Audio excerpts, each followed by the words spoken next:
All right. Book of Romans.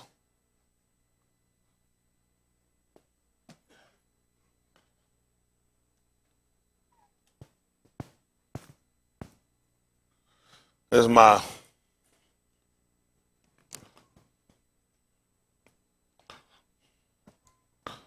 hope that we'll kind of move more into our the Aubrey Aleph Beth. Right now, I'm just kind of looking some things over, kind of considering. So we'll probably get another loop. So I want to make sure we go through and we kind of really see it for what it is. Y'all all right? All right. Romans chapter 15 and verse 4. Maybe I won't rant and rave today about the different injustices we face.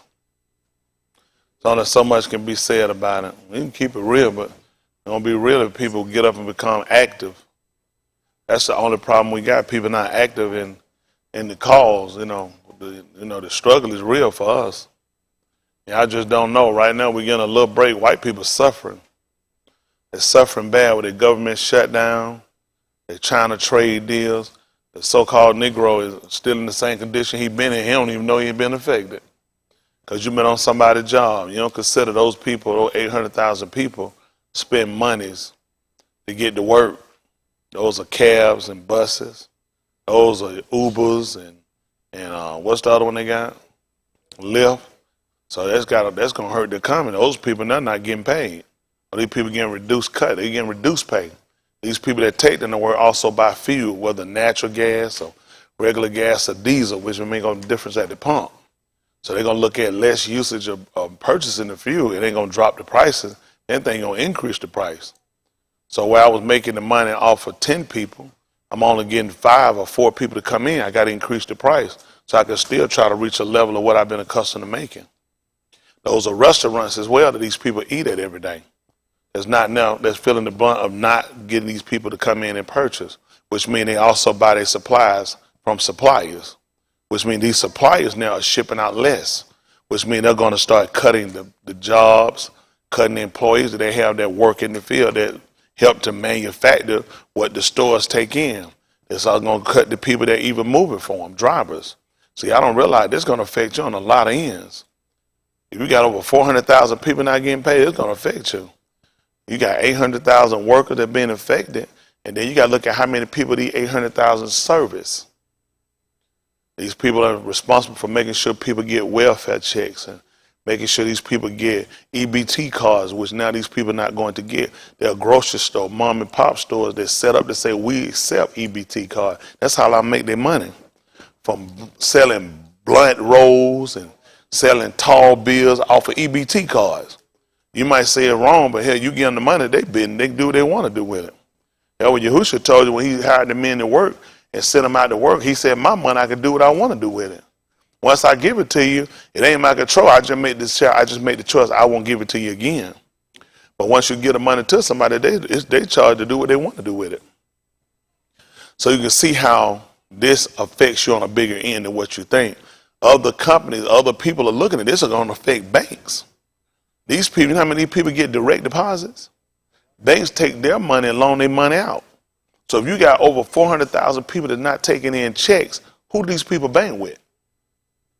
Whether they get a hard copy check or they do direct deposit, you got to cash that check. Some of these people cash their check at mom and pop stores, which means they look to charge them 3.5% or 5% for the check, and they'll pay it. Simply because they don't have time to go to the bank, or what they want to get is right now. So this is going to affect you on a lot of ends. It's going to hurt your drug dealers. A lot of these people on the pipe. So you got to look, your whole world is spinning off these people. These people got a lot of effect of what's going on in your community and in the whole United States, not only here, but in the whole world. All these people, I know Greek used to always talking about going back overseas, getting that contract job, which would be beautiful he'd have left and went and got it, because contractors not getting paid. And the thing with contractors, they don't get back pay. So that's 30 days gone out of your life you'll never get back, and you stuck somewhere in another country.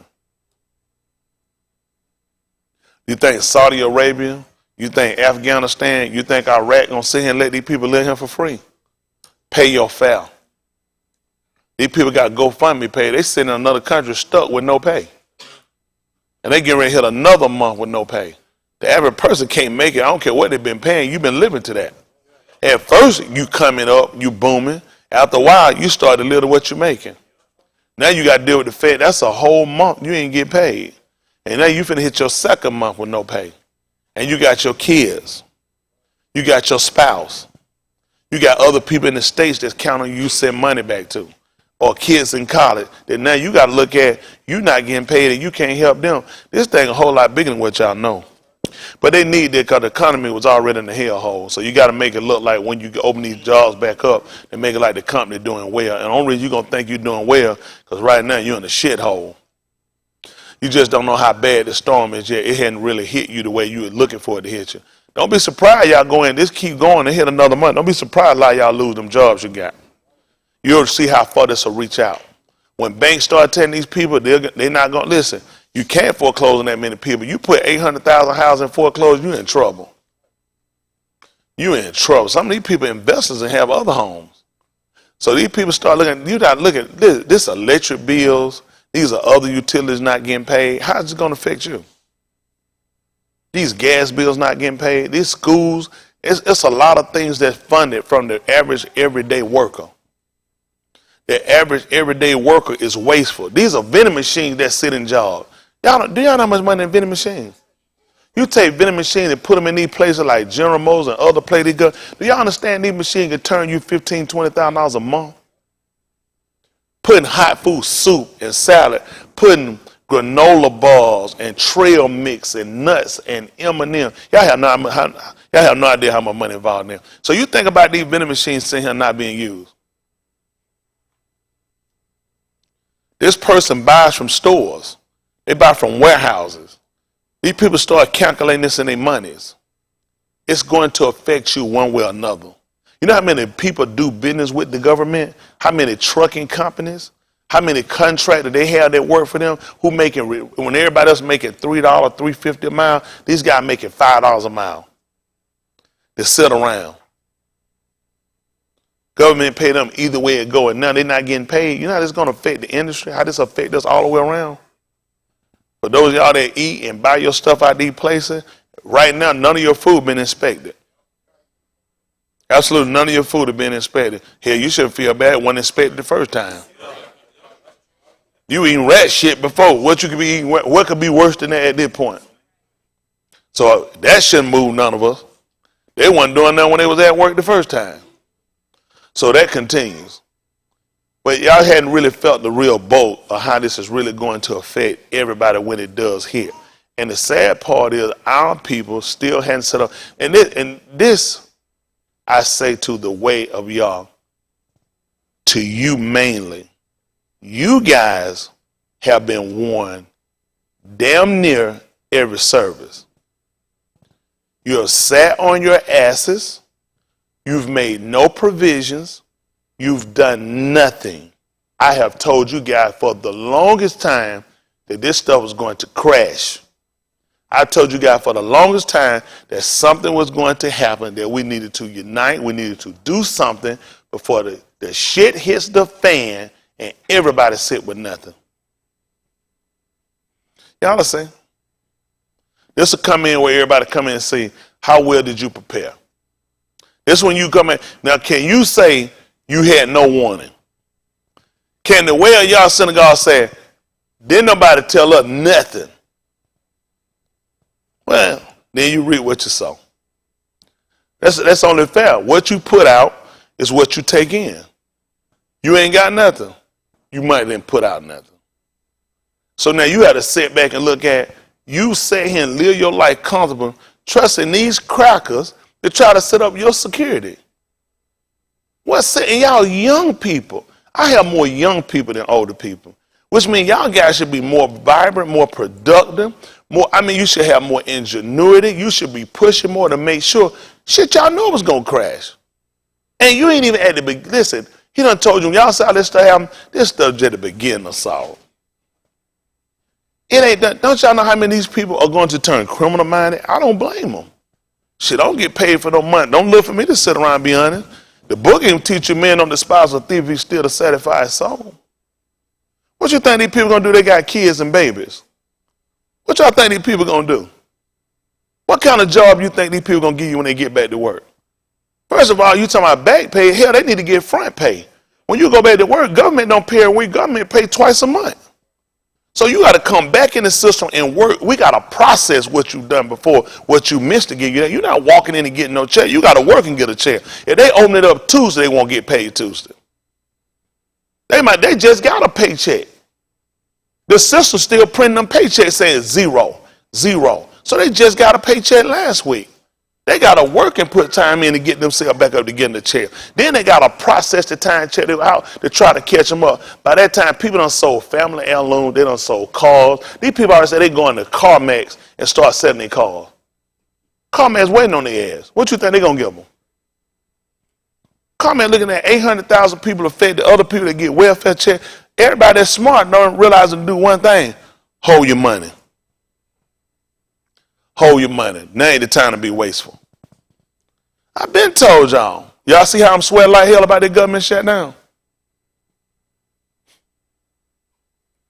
Y'all been told. It's the same thing y'all been told when it comes to your salvation.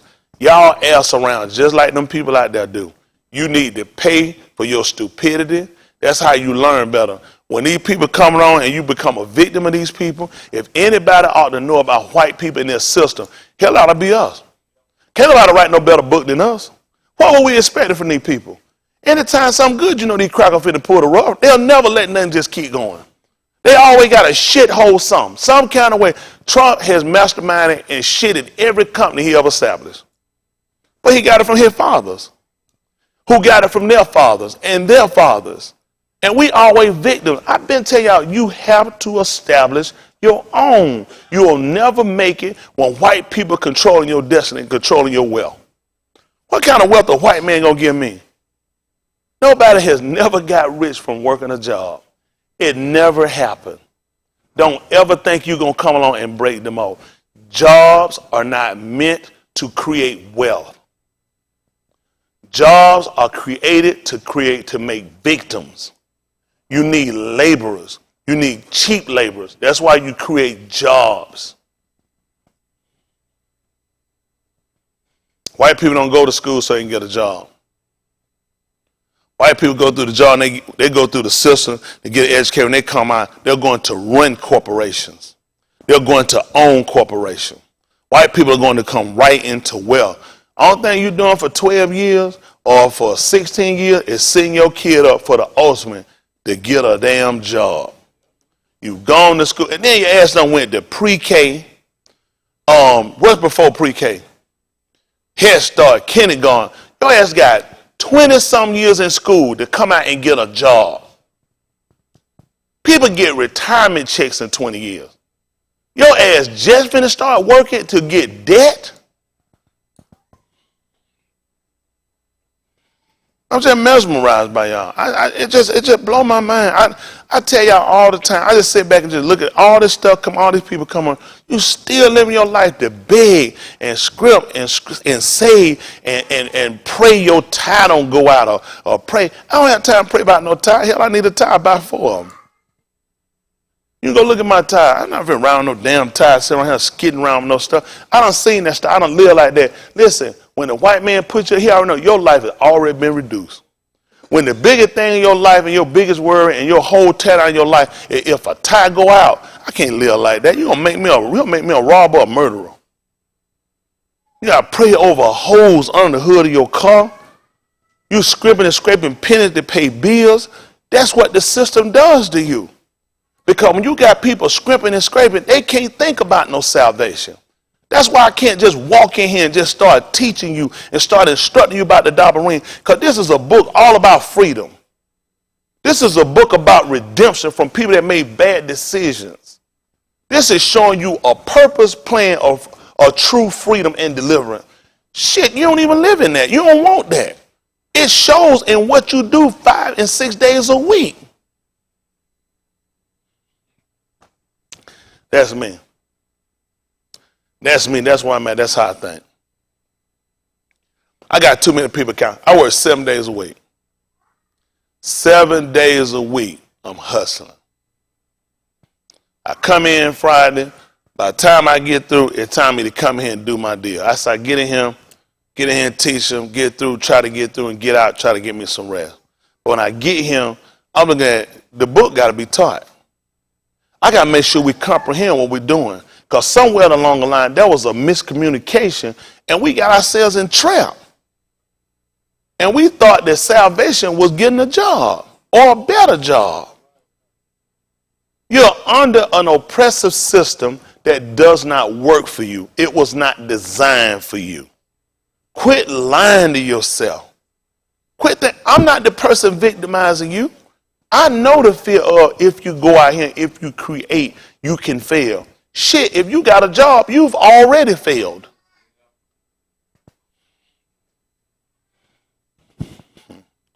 Shit, you don't put my name, your mama name, all your kids' name, your social security and your license down for a damn job. They're working at everything, references. You don't give them everywhere you ever worked and a phone number to get a damn job. And you still ain't got nothing. It's time for us to change the way we think. Just time for us to change the way I think. It's just a matter of time for the government shutdown to hit you. Or it can hit me too now. Don't think I'm exempt from it. Shit, let's just be practical. I ain't broke. I'll do what I got to do to make it. I done got myself out of mindset of he dictate what's right and wrong to me. The person that did me wrong ain't no position to teach me no morals. I'm not going to let the person that did me wrong teach me no morals. It's unethical. Y'all get me? I ain't going to let no nigga that rape hoes, as they call it, determine not to please don't think call rape women, sit around and teach me how to pick one up. It's unethical. I don't agree with your ethics. I don't go with your mindset, so I'll be the last person that would indulge in your conversation. Y'all got me? Me and my family can't eat. Me and my family got to struggle. Me and my family ain't hardly making it, and we on the end of no survival. Shit, I can't worry about his morals. Because he don't have any. He's going to do whatever it takes for his family and his family and his non-existent family who will come into later on, who going to come and put their necks right in my damn neck, and he'll do whatever he got to do to make sure they'll keep doing it. And the saga continues. If slavery is over and racism was then, how do people still come along there of other colors and still hate you? Because it's a taught behavior. So I got to teach my people how to fight back against the hate. He teaches kids how to hate. I got to teach my people how to fight back against the hate. He teaches kids how to oppress. The shit should be over. It should be over, shouldn't it? Well, why are people still using the same slurs? Why are people doing the same work against you? They still cutting damn holes in sheets. They still hanging nooses up. The shit's supposed to be over with. So it ain't over. And Malcolm once said, and I tell you the same thing. You tell your people to put away their guns, and I tell my people to keep theirs right next to them. He didn't say that, I did. I'll never tell you to put away your guns. Because putting away means they'll pick it back up. I need them to get rid of them. Y'all got me? And you still got to keep yours, because hell, they'll come up with some other weapon. History and time have proven it time and time again that we ain't in no position where we can get comfortable and we can just put down our defense. Only time we're going to reach a time there'll be no defense for us is when judgment comes. Until then, I have to continue to teach and instruct my people. You always have to have a defense. Y'all all right? Right, people always on the attack. The system is on the attack against you. How many of y'all really watched that speech, Elizabeth Warren, I sent out to y'all? How many of y'all didn't watch? How many of y'all didn't watch it? You didn't watch it. Can you put it up now? Let's see what she said. I don't know why my people wonder why. How many of y'all watched it? What? Now you got to ask yourself, how did that speech make you feel? Now, I have to watch and I have to consider this. Why would a white woman come out and tell me, a black man, this? Only because you need me to be against somebody you don't like. Because the shit ain't new. You ain't telling me this because you got this profound love for me. You told me this because you need me to cut the food and come up against somebody you don't like now. Your ass has prospered from it. That's how you got in the Senate. That's how you in the Congress. So her telling you this one because she has a love for you or she has a caring for you is because they know ain't nobody cut the food like we cut the food. We tear shit up. That's just being honest. We tear some shit up, and that's what she needed in releasing the speech. I only need you to see it because I need you to tear down the mentality that you have of the fear of the caring of people that don't care about you. You have to do like Smitty did when he thought his uncle cared about him. Smitty had a car, Leon. That was Smitty on the car. Listen, I was like Uriah. That was my only car. I ate in that car. I slept in that car before. And there came a man who let his son take my one little ULAM car. Huh? He didn't let his son take his car, took my car. And when I told him, Uncle William told me he didn't give a damn about my car. I told Uncle William I ain't give a damn about him. Now you got to have the mentality. You got to look at, you got to care about people that care about you. But you got to first learn how to care about yourself. Then you know how to exemplify how to direct your hate and your love. Because somebody deserves both of them.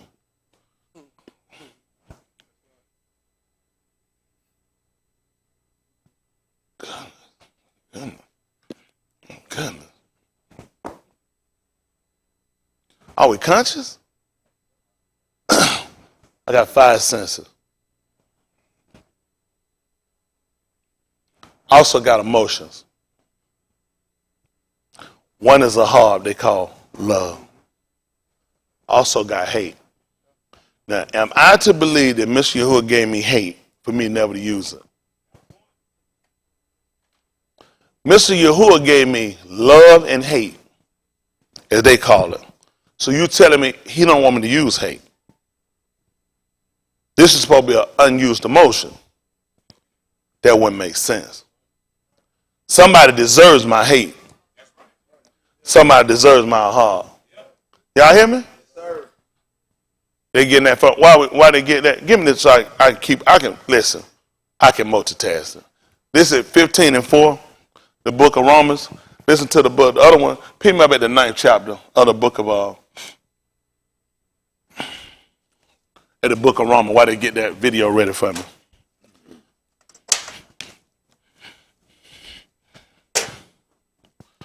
Romans, sit at chapter 9.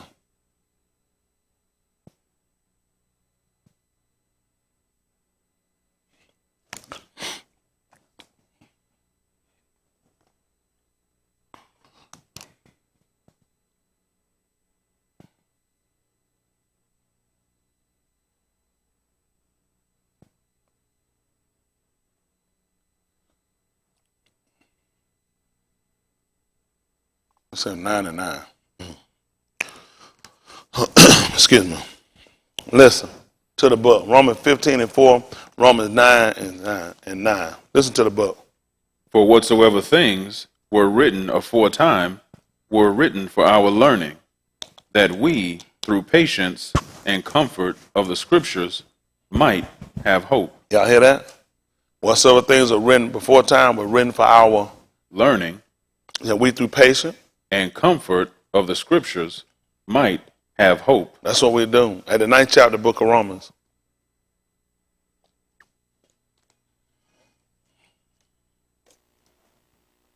Let's say that 9 and 9. Listen to the book. For this is the debar of promise. At this time will I come, and Sarah shall have a being. And not only this, but when Rebekah also had conceived by one, even by our Abba Yasakah. What happened? For the Bani being not yet born. And what happened? Neither having done any Taub or Rasha. What happened? That the purpose of Elohim according to election might stand, not of works. Y'all know what election is? What you choose. That's what you choose. That's what y'all go to the polls for, so you can choose. You know, you had an election. You didn't know that? At the 28th chapter of the book of Yahusha, they call Joshua. See that 28 and 14.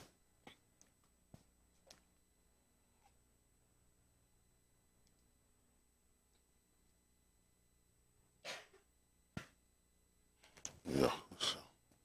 24:14. 28, 14? Is it 24, 24, 14? 14. Okay. Make it 20, make it 24 and 12.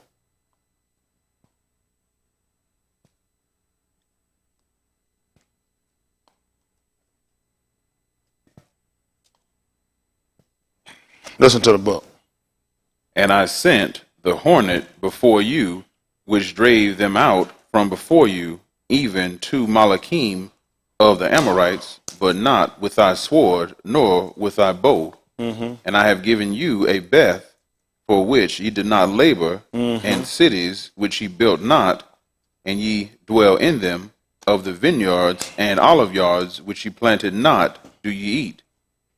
Now therefore, Yara, Yahuwah, and serve him in sincerity and in Amat, and put away the Elohim which your Abba served on the other side of the flood, and in Mizraim. Let me ask you a question.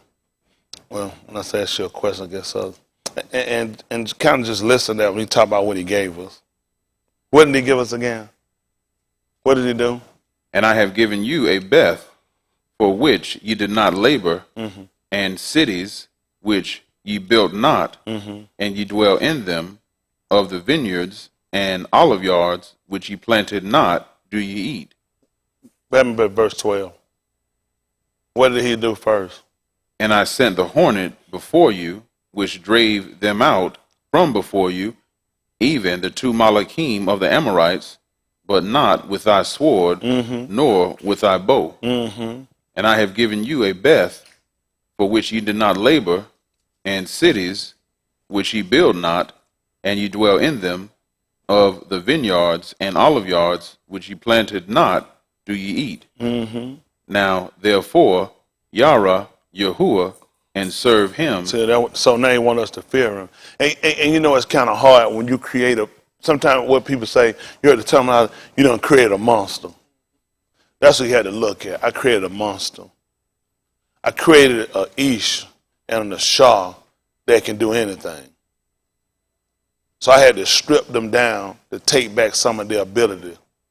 I did, so they'll look to me. I need them to look to me. It's hard when you create something, you let it go, and it needs nothing. Why would it look to you? I had to make you vulnerable. And then I had to show you that the things that I could do for you, that you couldn't do for yourself. Because the more you did things, you ain't gonna believe what you'll say. Look what my hands have done. Look what I have gotten me. He said, but what I gave you, you didn't do nothing for it. You did nothing. I allowed other people to go in and do it. Then I drove them out. I didn't let you use your sword. I didn't let you use your bow.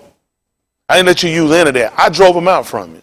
I let you sit and I let you eat from vineyards and olives, all this stuff you hadn't even planted. Now he said, I want you to fit. Because I'm telling you, it's hard. Let me tell you something, even for me. There has to be a cap on our ability to keep some control on us. Because it's hard to just keep sitting around waiting. I mean, when you take a people that have been dominated longer than we have, it's just natural to just want to just rebel and just have to do what you got to do yourself. But it takes these inabilities, these faults, these defects we got that will allow us to look to Mr. Yahuwah. We have people of our own race, our own color, that have just broke away, that just won't take to any religion, that won't take the subscribing to any submission to any deity whatsoever. They just feel like, hey, I just got to do it myself. Everything I've got, I've done it myself. So Mr. Yahuwah had to strip them, strip this monster that he created, he made, and let them see, I've done things for you. See, in our mask or in our attempt to try to reestablish ourselves, we can't forget the force and the power of Mr. Yahuwah that allows us to be able to do anything we've done. We can't. Our people been guilty of that now. When we've done things, we've definitely looked back to say our hands have got me these. We definitely have put it upon ourselves and looked at what we've done. So he stripped that down and said, we don't have a fight against these people without Mr. Yahuwah. I'll be the last person to tell you, if I want to be the last, I won't be the person that ought to say let her go up without him. We got to have him. We got to look at he's the source. And our whole premise for establishing ourselves so we can totally be able to submit and to conduct his will. That's the only way it's going to be in any sense. To break our people the way to be free to smoke crack and the whoremonger and the stealing and rape without any type of government rule, I don't subscribe to it. There's got to be rules. There's got to be discipline. There's got to be governing. You got to have governing. You got to have it. Even saw in the garden. He had to set up governing. He set a government in the garden that everybody had to submit under Adam. He set up then to let us know everybody got to come see a man. Huh? Listen, what you think the other animal would have told the other one that first came to Adam? Come see a man. Got to tell them, come see a man. What you think they did in the days of Noah? They had to tell them, come see a man. And when the queen of Sheba came, what you think she had to do? She had to let them know. Had to come see a man. That's how she got there. She said half of it hadn't been told. She said, I had to come and put my eyes on it. Your men servant, your women servant, I seen everything you got. They're going to have to come see her. Everybody come see her. But we got to know what our purpose is. I'm not trying to lose no loose cannons and no shooters and killers out on nobody. I'm trying to get the people to learn that we can govern and control ourselves. We don't need white people to tell us what's wrong and what's right. Huh? We don't need white people to be over us, to lock us up and let us out at their liberty, at their discretion. White people can't lock up white people. You just locked up a killer police. They show on tape that you hid for a year that shot a man with a knife. Now, anybody with common sense could tell the man had a mental problem. This is the only problem I have with these jobs. I think policemen ought to be paid more money. I think they should be paid a lot more money. Because unlike a fireman, your job only comes to putting out fire. They're going to entail rescue. With a police officer, you got to be a judge right on the scene. I pull up and Carrie and Chanel, I got to come up and I got to decipher who's right and who's wrong, who needs to be arrested, or this a matter nobody get arrested. Y'all just need to let this go. You need to go home and you need to go home. I need to know where this is an issue. I need to write a ticket and let somebody of a higher authority handle it from that point. That's a lot I got to deal with. If I pull up on the scene, if Carrie's unconscious, I got to make up in my mind, am I going to execute the call an ambulance, a fire department, or am I going to try to administer help right here on the scene? I pull up a car on fire, I put him over for a ticket, and if somebody's in the car, I got to run from there from being an arresting officer or somebody finna give him a citation to putting this down to run over to rescue who's inside his car. There's a lot on the table when you take these jobs on. So when you get these jobs and you come up with this shithole decision of they don't pay me to do that, that ain't the job for you. That's the same thing I tell you before about school teaching. I told some been here before about that. I told a couple they shouldn't even been in the system. They know that's why they are. I told them before they got you shouldn't be one. Because it's more than just educate. You got 28 students. You got to decipher when a child being abused, when a child has a problem, when a child being molested, when a child's hungry, and you got to dig in your own pocket. This is a parenting job. Then you come with this shithole conversation. Oh, they pay me to educate. Jobs call for a lot more sometimes than what they give you. See, if I pay somebody to do a mechanic when you walk by some paper on the ground, you ain't got common damn sense. Right. They don't pay me, they pay me to be a mechanic. That's crazy.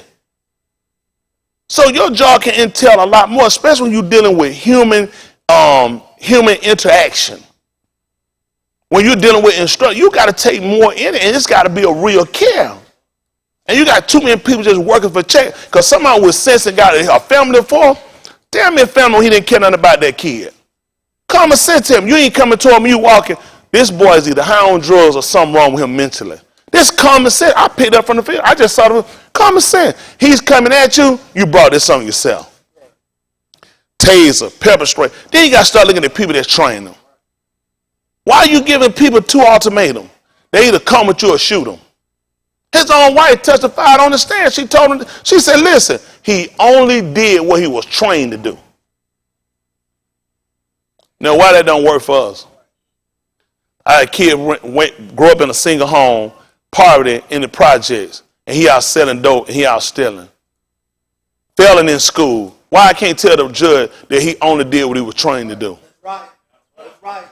Why the judge can't give him leniency?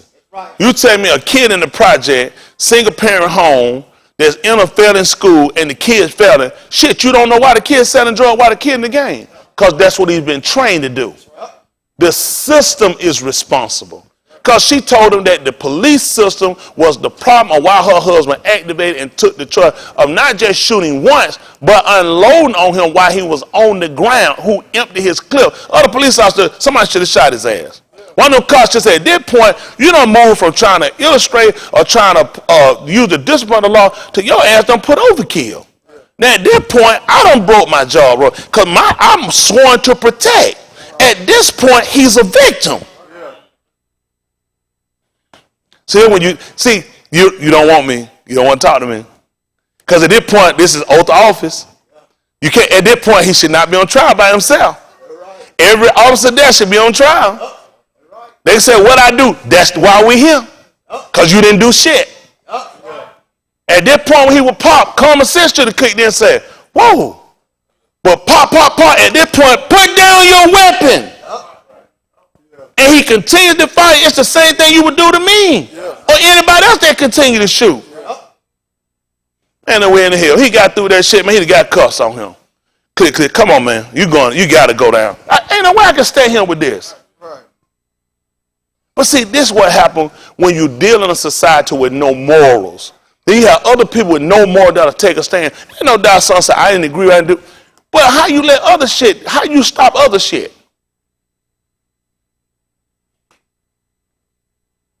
I don't know. That's just the way I see it. So I don't have a long time. I don't have a long time here. I don't. It just happened. You don't have a long time. Because some of the stands you take, see, people like me, rebel rouser, troublemaker, what they want to call it, I just try to speak to people intelligence. You got a job that you sworn to protect. I hold them as just as guilty as he was. Because there's nowhere in the world they shouldn't have arrested him on the spot. There's nowhere in the world he should have been apprehended. There's nowhere in the world this system should have looked at him and they cut this deal. He knew he was getting 2 years when he came there. And he's a victim now. 2 years. I know they told you 7. He's only going to do, the judge told him, pay attention. He only had to do 2 years of the 7. They're going to keep throwing 7 because they know niggas don't listen. He's only got to do 2 years of the 7. Which means shit he can get out in a year. 6 months. Rest of it can be probation. And 6 months, shit. Summertime here, your ass dance around, shorts and drawers in your ass, little bit of bra, fat ass on the beach, look like a beach animal. You ain't got no time to pay attention. That's old. And he on the beach looking at your dumb ass. Now he a killer. Now he'll get a book. Now he can get a movie. All that kind of stuff they get, man, he'll get a documentary. White people always get paid. When they told you crime don't pay, they will make sure niggas don't get a check. White people been getting paid. Charles Manson got paid. Ted Bundy, white folks always getting paid. The relatives of these white people get paid from the crimes of these people. They set their family up for wealth. They sacrificed themselves to set their family up for wealth. Jeffrey Dahmer family getting paid. You think people don't want to talk to the parents, the brother, the sister of a damn man that was killing people, eating them, putting them in the refrigerator? Sick minds want to know. Then you give you silence of the lamb when them bastards been talking the whole time. We've been them lambs that ain't been talking. Them damn killers been wearing us out. White woman told you what she did in the silence of the lamb. She heard them out there. She heard them lambs crying. She ran off and she didn't run to help them. Her ass need to be charged. Don't tell me about Hannibal Lecter ass was dangerous. She was dangerous. That's what we got to stop doing, ducking responsibility. It's not the responsibility of other races to be our defense and to provide our welfare. It's our responsibility. So I speak to your intelligent side. You got a stupid side, turn it off. I got to speak to your intelligent. When you leave him, what's the real idea or what's the real expectancy of you. What can you expect from this society when you leave him? Nothing. Absolutely nothing. When the Senate, when the Congress, when the president meet on the government shutdown, it won't have shit to do with you. It'll be what both and all three sides want. That's what the meeting will be about. The people will be the victim. The poor whites, the poor blacks, the poor Hispanics, the poor Indians, the poor whatever the nationality are, we are the victims. Every one of these races ought to stand up and quit fighting each other. You don't pass laws or sign bills that have any of these people sitting around in the situation they in. And none of these individuals you see on the street do it every day. They ask to sit in the Capitol. They sit in a state building. They live in the White House. These three forms of government are the reason why all these different people are divided and countries are divided. And countries are fighting one another and killing one another. Learn to focus your hate where it belongs. Let's see what Mr. Yahuwah said. This is the 9th chapter of the book of Romans. What verse we're at? Verse 11. Romans chapter 9 at verse 11. Listen to the book. For the Beni being not yet born, And what happened? neither having done any ta'ub or rasha, Tell them what happened. that the purpose of Elohim according to election might stand, not of works, But of what? but of him that calleth. Listen what happened. It was said unto her, What did he say to her? the elder shall serve the younger, Listen. as it is written, What happened? Jacob have I loved, And what happened? but Asu have I hated. I don't know what the fuck. That man got two emotions. He used both here. Why can't you use mine? Get what I'm saying? I don't hate nobody. I don't hate nobody. Who taught me that? Christian, How did the man whom I was created after just sit here and tell me that he hated somebody? that's right. And I sang a song saying, I don't hate nobody. Who taught me this? Who taught me hate was wrong? That's right. That's right. That's right. Even Allah told me I was supposed to hard my akid. He told me I was supposed to hate my enemy. He told me to hate my enemy. You know who an enemy is? Somebody that would do wrong to me.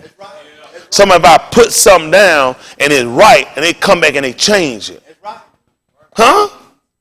Matthew, finish up that 14 chapter, 28, 14 we think we at now. Yahusha, they call Joshua. Over and say to the book of Matthew chapter 13. I'm not going to be going around here lying. That's right. I hate somebody. Yes, sir. Now you said wrong to hate now. I want you to be ready when you go and tell Mr. Yahuwah that he going to hell. Right. Right. I want you to go tell him he going. Right. That's a strong word. Use this like, no, I hate you. Yep.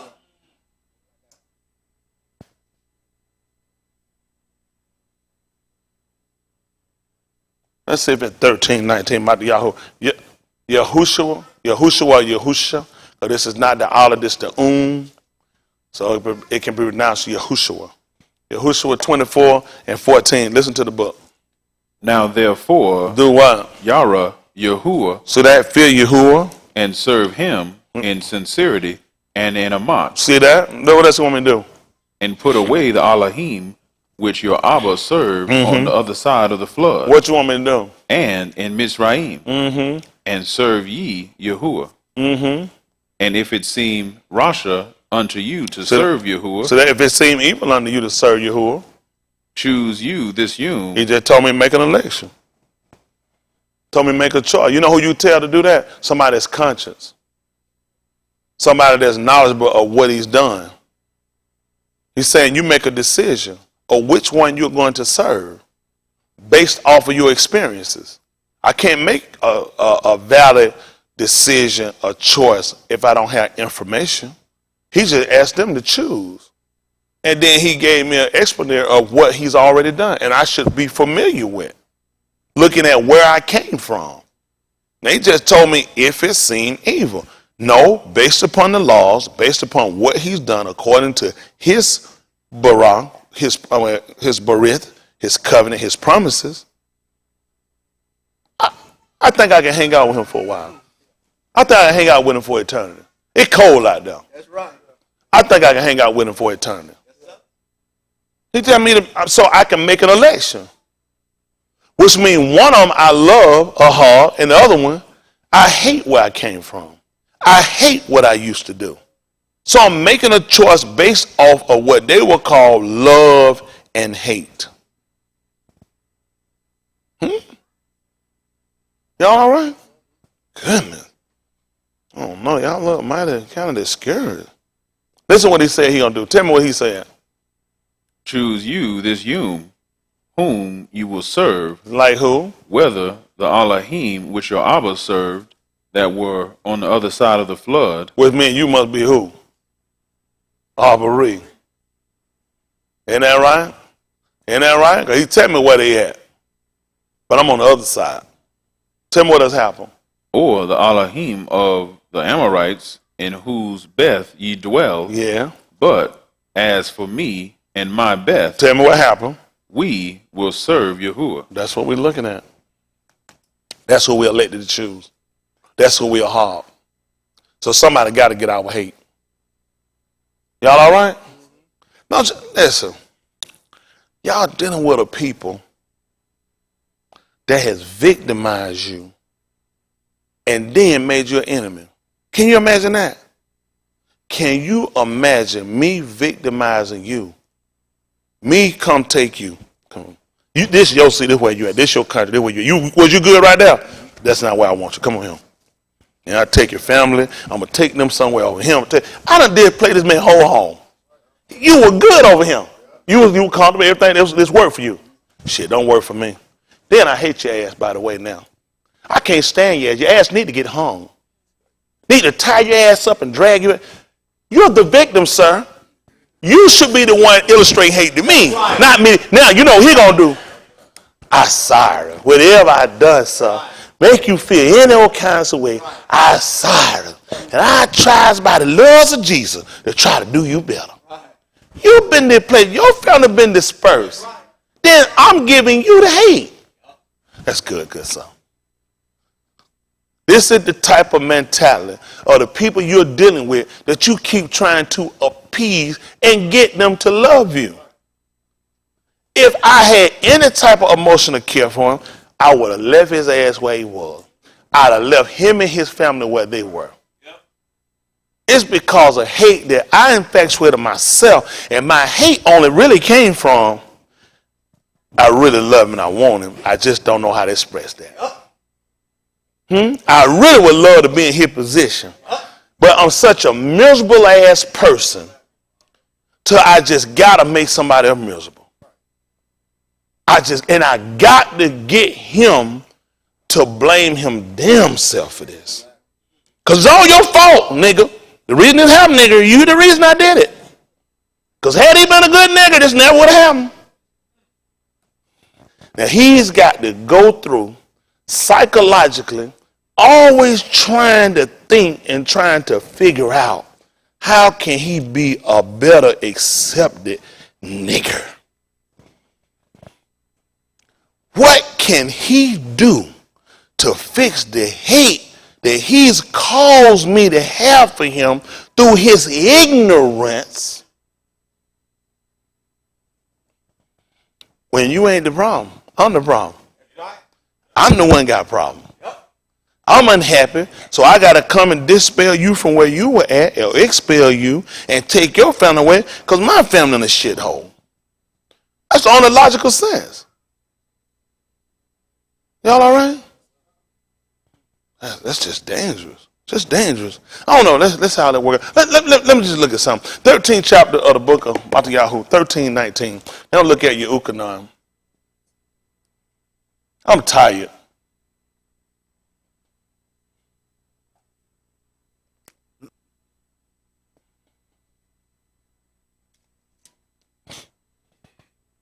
Listen to the book.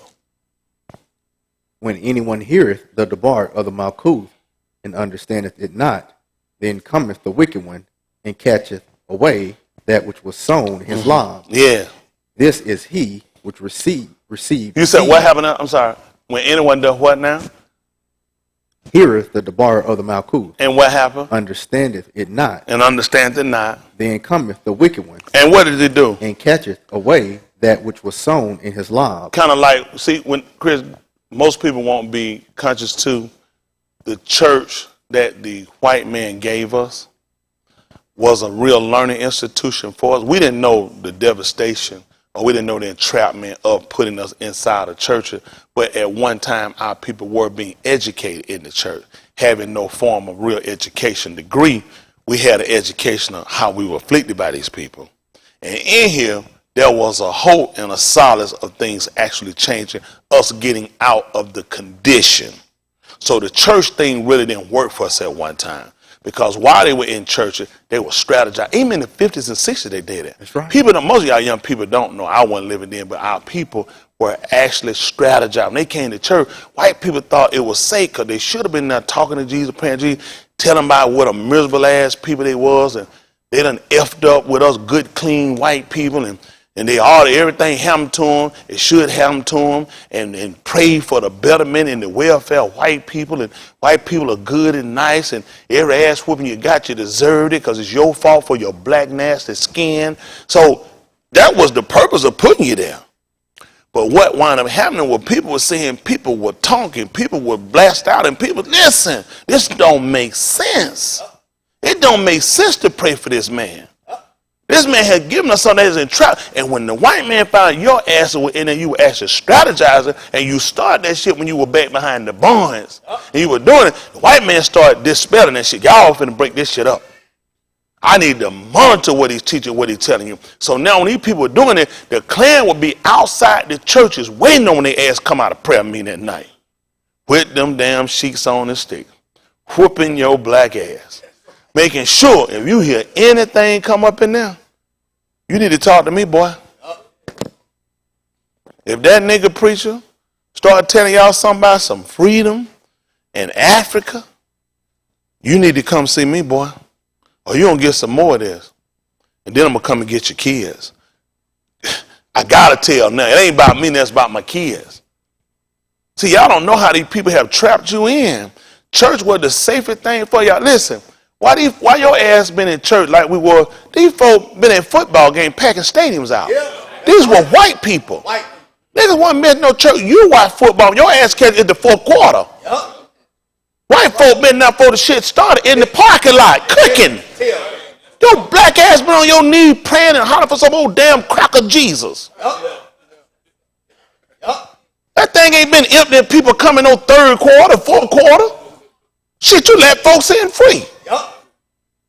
White folk done bought season ticket. Your ass didn't never think religion should a championship game something. They ass down. Right. That's for your poor ass. You're not miserable and beg and apologize for your color. I'm not finna apologize for my color. Right. The Shamash done smiled on me. You know what I'm saying? This identity, showing and stating who was here first. You can't even declare you without me. Right. You can put that Shamash there all you want to. You can't declare nothing changed till I come on the scene. I was here first. That these folks sit here and they don't sit here and put this bad dogma in our minds.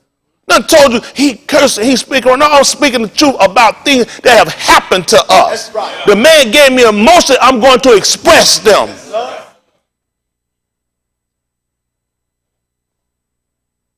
Our people got to hear. Our people got to look at what's happened to us, what's still happening to us. They took this book and used it against us. So anytime one of us hear the word, this is how he come on, he choke it out of it with a bill, with a foreclosure, with an eviction, with a doctor bill, with a credit report. He got the police waiting to stop your ass to give you a ticket because your light out. So now you done took your focus off from what you learned to what you got to deal with now. Now we got to take what we learned and change what we got to deal with when we leave from here. Listen to the book. This is he which received seed by the wayside. Mm-hmm. But he that received the seed into stony places, the same is he that heareth the bar, and anon with joy receiveth it. What happened? Yet hath he not root in himself. That's the folk run around, start shouting and running. Displace emotion. So I need something to excite me after I leave the room. I need something after the drum get through getting beat, after the organ get. You know, all that when they're going on, what you doing is stop. Where I work, where I go, where I live, I don't hear that. I don't hear that same sound. So I need something to work. I need a real after effect when I leave.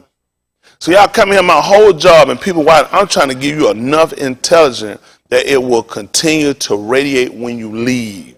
Let me tell you, this dude who was kids in the country. We didn't have heat through the house. We had a fireplace. So what we used to do, we stand down. Because it's cold as all outdoors. You heat that thing up real good here, and then you run it and jump in the bed. How many of y'all know about that? That's them real days, ain't it? If that shit touch your leg, you cook. Yeah. You get enough of that thing to hit that front. Last part you hit, hook that back up and take off. Run, jump in that bed and wrap up and try to hold it, but eventually it ceases. See, I'm trying to get enough in us, enough to trigger till we can get back in the bed. We talked about the bed, which is the bed, which is the house. So all we need is enough of what they have there, Ukar Shabur, till we can get in the house. Just till we can get home. Just till we can get in the bed. Y'all got me?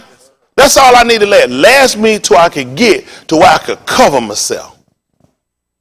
That makes sense?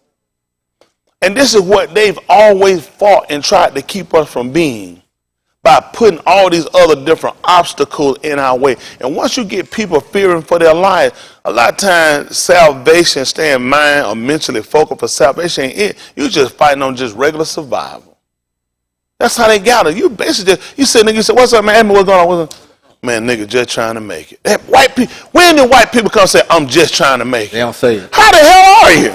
I'm doing damn good. That's how many we don't have that come. You don't hear niggas do what you tell them. Man, I'm just trying to make it. That's part of the psychosis of the system. I got you now. He thinking, damn, he ain't doing too good, man. He just struggling. Isn't that right? Then he got to start thinking on his situation. And everybody he know pretty much in the same situation. Words have power, meaning, phrases and sentences. So we got to start watching what we say and not just trying to just look at what we're saying. We got to look at what we're doing. We got to start manufacturing and not just being manufactured workers. It's a difference. Man, years ago, dreams of the so-called Negro were small. Now the churches are hurt. And you go to any church you want to. Jay, that folk got them on ticket, let them on ticket. They don't, shit, you gonna say the message I need you to say to nigga. Hold on. Damn leg done fell out. Ain't got no hand. I said, hold on. Jesus, on the way. There, see him, no arm. Trying to raise his hand. There you go. Can I get a witness? No arm. Can't dumbass see him. Like, seriously? Carrie ain't got no leg. My Jesus said, get up and walk. Just trust me. That ain't got no leg. Big Carrie running. You got to run for Jesus. Carrie had like that wild ass over her. Like, make a fool out of him. What's your present day condition? Unless something changed for you immediately in the next hour, like thing happened, you're in the same rut. Look at these folks, false hope, false privilege, and lead the people just devastated. Devastated. Now you got to lie to yourself and say something happened. Something changed in me when nothing happened. These are the people that your government, that your FCC will allow to be on television because they teach you to stay passive. They teach you to sit back and wait for something that's not going to happen for you because it's not based off of a truth. It's based off a mindset of keeping people trapped. Let me tell you something. If every member I had the mindset of work together to build, to have, but everybody, we want to be in that condition. That's not everybody's mindset. People come, you know what? I've been thinking about it. So you know what you just told me? You ain't thought shit about it before. That bothers me. Because I got to ask myself, what you been thinking about all the other times I've been talking? Huh? I walk up and say, you know what, Cam? I'm going to start treating you right. What did I just say? I've been treating you like pure shit. It's what I didn't say that I did say. Now they got to think about now how they going to bring it to me. I teach y'all that, don't I? Think about what people did say and what they did say. There's some stuff people said that they didn't say, they didn't realize what they just said.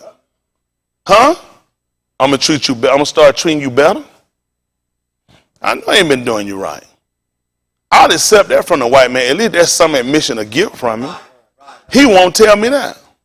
Then I want him to illustrate it. He ain't in no position for me to just jump off and start trading. I can't take no more deals. I don't give a damn. He put it on paper and a seal on the side of it. I can't trust him. Hell, all these other seals been on my ass, on my backside. Been sealing our ass up, and I'm sick of seals. Seals are just like sails. They keep our ass holding up. Y'all find my video yet? Thank y'all so much, Cancer. Can we see my video? Yes, sir. Let's see our video. It ain't gonna do nothing. They ain't gonna. You know, it's gonna be just like what's that little badass kid was? One Isaiah told him. He told me that I told you, wasn't gonna do nothing. I assure it to you, you ain't gonna do nothing. And they ain't gonna tell you this now because they love you. Roll. It was the official policy of the United States government until 1968, in my lifetime and the lifetime of 90 senators who serve today. The official policy of this government was to help white people buy homes and to deny that help to black people. And because the federal government had set the standard, private lenders enthusiastically followed in Washington's lead. Homes are the way that millions of working families build some economic security. They pay down a mortgage and own an asset that, over time, often appreciates. A home serves as security to fund other ventures, to start a small business, or to send a youngster to college.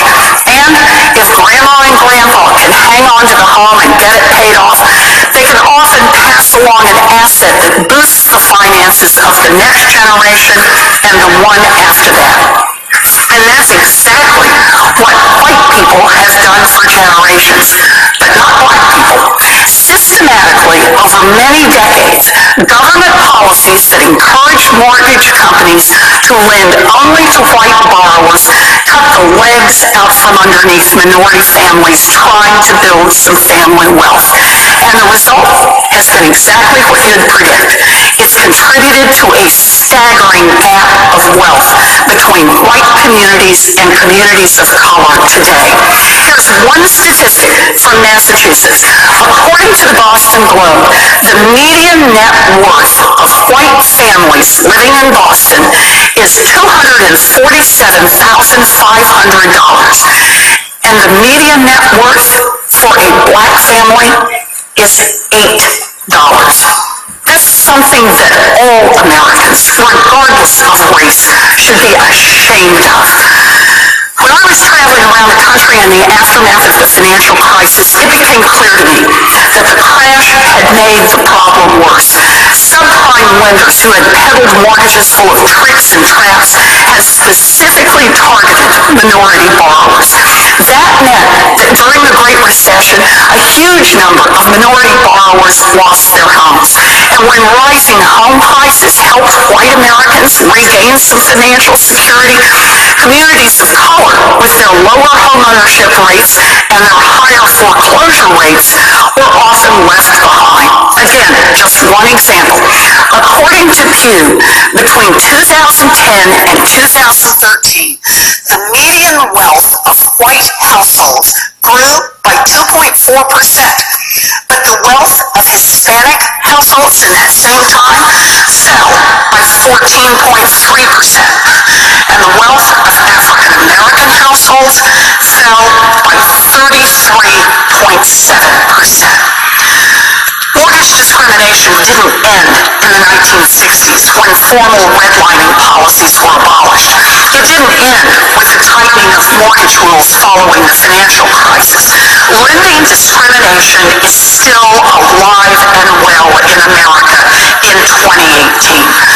According to a new report that just came out from the Center for Investigative Reporting and Reveal, in 2015 and 2016, nearly two-thirds of mortgage lenders denied loans for people of color at higher rates than for white people.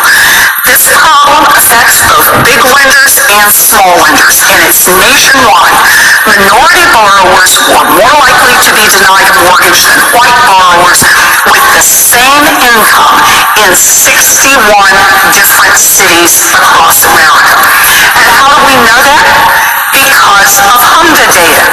That's how we can see how much black families were charged for a mortgage, or how often Latino families were denied a chance to take out a mortgage, and we can compare those numbers with white borrowers who have the same incomes and same credit scores. But we can't do that if the data are missing. It is impossible to detect and fight mortgage discrimination without HMDA data. The bill on the floor of the Senate says that 85% of banks will no longer be required to report HMDA data, including the borrower's credit score and age, the loan's points, fees, and interest rate, and the property value. 85%. These data are essential to figuring out whether the borrower got a fair deal or not. If this bill passes, there will be entire communities where there won't be enough data to figure out whether borrowers are getting ripped off. Entire communities where it will be impossible to monitor whether people are getting cheated because of their race or gender. Entire communities where federal and state regulators won't be able to bring cases, and independent groups like Reveal won't be able to hold these groups accountable. Sure, banks will save a little money by not having to fill out the HMDA data, but when communities of color are once again left behind, there will be no way to prove it. And that's why civil rights groups around the country have spoken up against this bill. The Leadership Conference on Civil and Human Rights said, and I'm quoting, "Exempting the overwhelming majority of our nation's banks and credit unions from an expanded HMDA requirement that would better enable federal regulators, state attorneys general, fair housing advocates, and others to identify and address discriminatory and predatory mortgage practices is unwise." The Urban League and the National Community Reinvestment Coalition wrote in a newspaper column that the bill, quote, "would be a giant step backwards for the public and national groups who use this data to ensure that banks treat all borrowers equally." And according to the NAACP, the bill, quote, "would devastate our attempts to determine and potentially rectify racially discriminatory lending or loan approval patterns at play." This is about basic fairness. HMDA data is an investment we should be making to make sure that all qualified Americans have the same chance to buy a home. Throughout our history, Washington has always fallen short of that goal. Gutting HMDA allows our country and our government to ignore discrimination, letting history repeat itself. Communities of color will pay the price if this Congress makes the same mistakes again. It isn't too late. We can stop this bill from becoming law.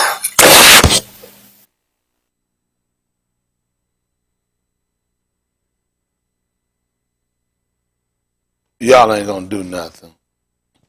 Pull up. I'm just curious. What can you pull up and find out what Elizabeth Warren, what she owns, and what's her net worth? Just let me know. And the reason why I let y'all watch that, you can't afford to go nowhere else unless somebody sits you in a room and start shoving the quote unquote Bible in your face. This is affecting where you stay now. This is affecting bills they tell you have never changed. Red line has never changed. These subprime lenders have never changed. They from the big borrowers to the small borrowers. See, this fascination y'all have of getting houses at a 580 credit score, a 623 credit score. White people have always done that. You're just impressed. And the only reason they let you get them, it wasn't because they loved you or they cared about you. It was because they got to do simple math.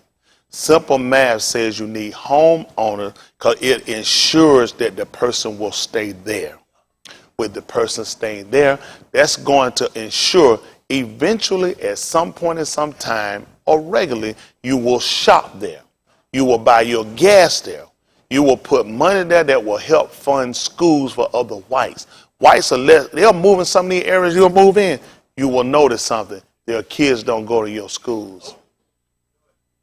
Which means they set up a system where I moved back in Leon, poor community that's coming back up again. You said, Whitestown, my kids don't attend your kids' school.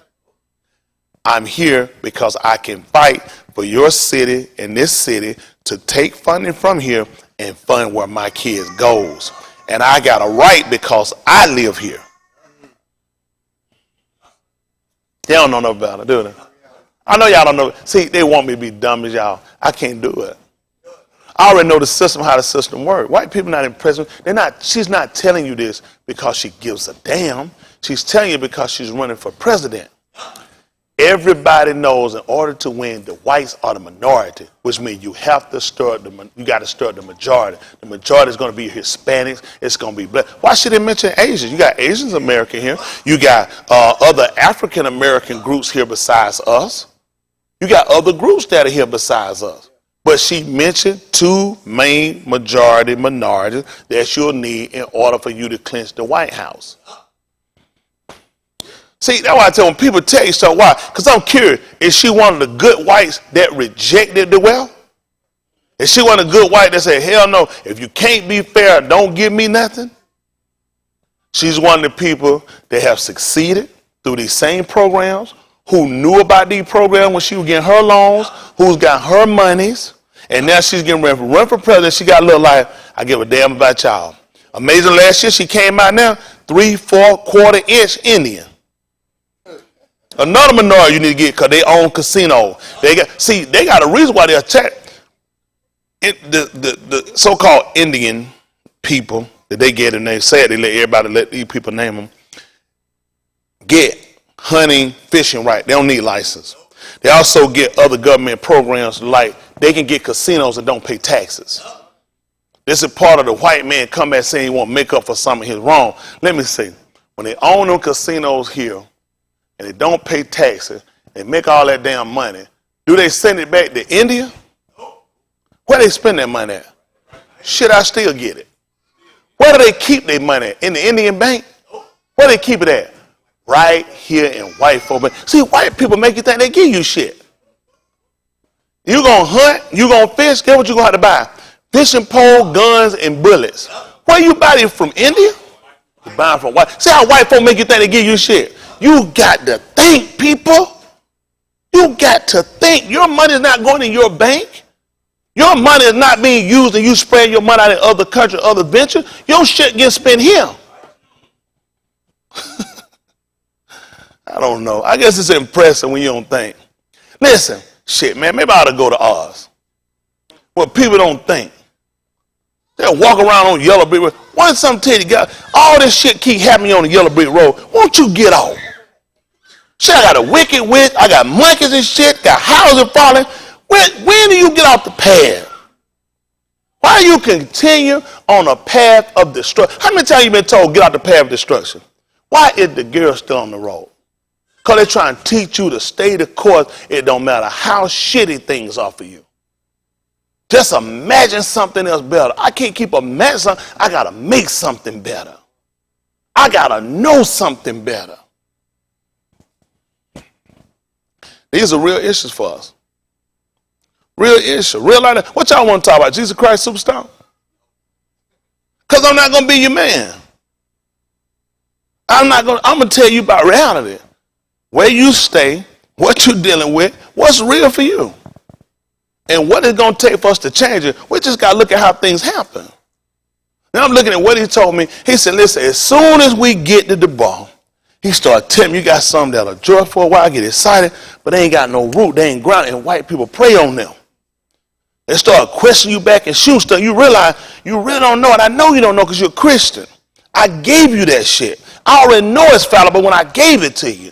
All I do is shoot a couple of line questions. I know you can't answer it because I gave it to you in riddles. I gave it to you in riddles. I gave it to you in composites. I had it fragmented. So I know you don't know what you're talking about. Now I done shook you. Whole world been shook. How you think I get folks here and start looking and going forward, because they think they know something they don't know. They ain't grounded. Man, some stuff you got to live long enough to know. Man, I'm telling you, I learned over. You can't know more over here. You ain't live long enough. Listen, when Yahushua jumped on the scene, all the things say, listen, when he was talking to folks, you know they told him, boy, you ain't even 50 years old. Ain't no way in the world you know more than me. You know what he had to tell them before Abraham was? Boy, you got to be old enough to know what I know. How many times your dad done told y'all folks, boy, you'll never know more than me. I'm older than you. Them folks don't come there to, boy, I got way too much more experience. You gonna get all your encyclopedia, your botanical books, you still ain't gonna know more than me. How you gonna be somebody gonna know from everlasting? Man's out here for the rocks begin, and you gonna try to explain something to him? You gonna try to teach him, his maker. You gonna be, listen, you gonna be better than your maker? White folk done messed us up. We done lost that sign of respect. We done lost it. We had it. That helped us for a long time. We done lost it now. We done got like that and shit. They didn't give a shit about their parents or give a shit what they said to their grandparents and great-grandparents. We done lost it. We had a sign of respect. Huh? You was supposed to rise in the sight of a whore here. Huh? Y'all all right? Okay. I don't know what we're going to do. Ben did something inside. I don't know. Matthew chapter 13. Where we at? Verse what? Hands 21. up, don't shoot. That stopped them? Why am I saying something, hands up, don't shoot, they still blowing my ass away? Why my hand not in defense? You shoot. This ain't stopping. Why am I teaching people to walk around like their ass getting shot? Who's sponsoring this, Danny? Who's behind the sponsor of this? You know what we're going to do? Okay, they killing our young boys with their hands up. Come, me and you, come on. Me and you, come on. Hands up, don't shoot. Shit, this target practice. Man, care how big asshole, this target practice. This ain't stop nothing. This is what they give you, though. Go see a white folk do that when black folks shooting them. See, they start marching their hands up. Hell no, hands out, shoot their head down. Kill the kids. Shoot their old mama. White folks ain't singing no songs like that. There ain't no chat they finna be wasting time with. One of them get hurt, all our ass in trouble. One of them get scraped up. One of them fall off a bike and we in the vicinity, they finna get our ass. Let alone one of them get injured or killed. That's how bad they feel like the lives of their kids are. One of their kids' life worth all of us getting killed. So what is our life worth when they take one of ours? Or they take hundreds of hours? Or they take thousands of hours? Or they take millions of hours? What are we prepared to do? The value system on. Man, we to play marbles. How many I played marbles? I played. You have a bag, have your marbles in there? You had a marble, you to like you to look at them. You look at that thing, you be like, man, yeah. You hear the marble? You go, I got a huncher. You want the huncher? What, you got to give me one marble? That's right, you got to give me at least 3 or 5. We're doing a value set. This is a huncher. If he used it, for those that don't know what marble, what you're trying to do.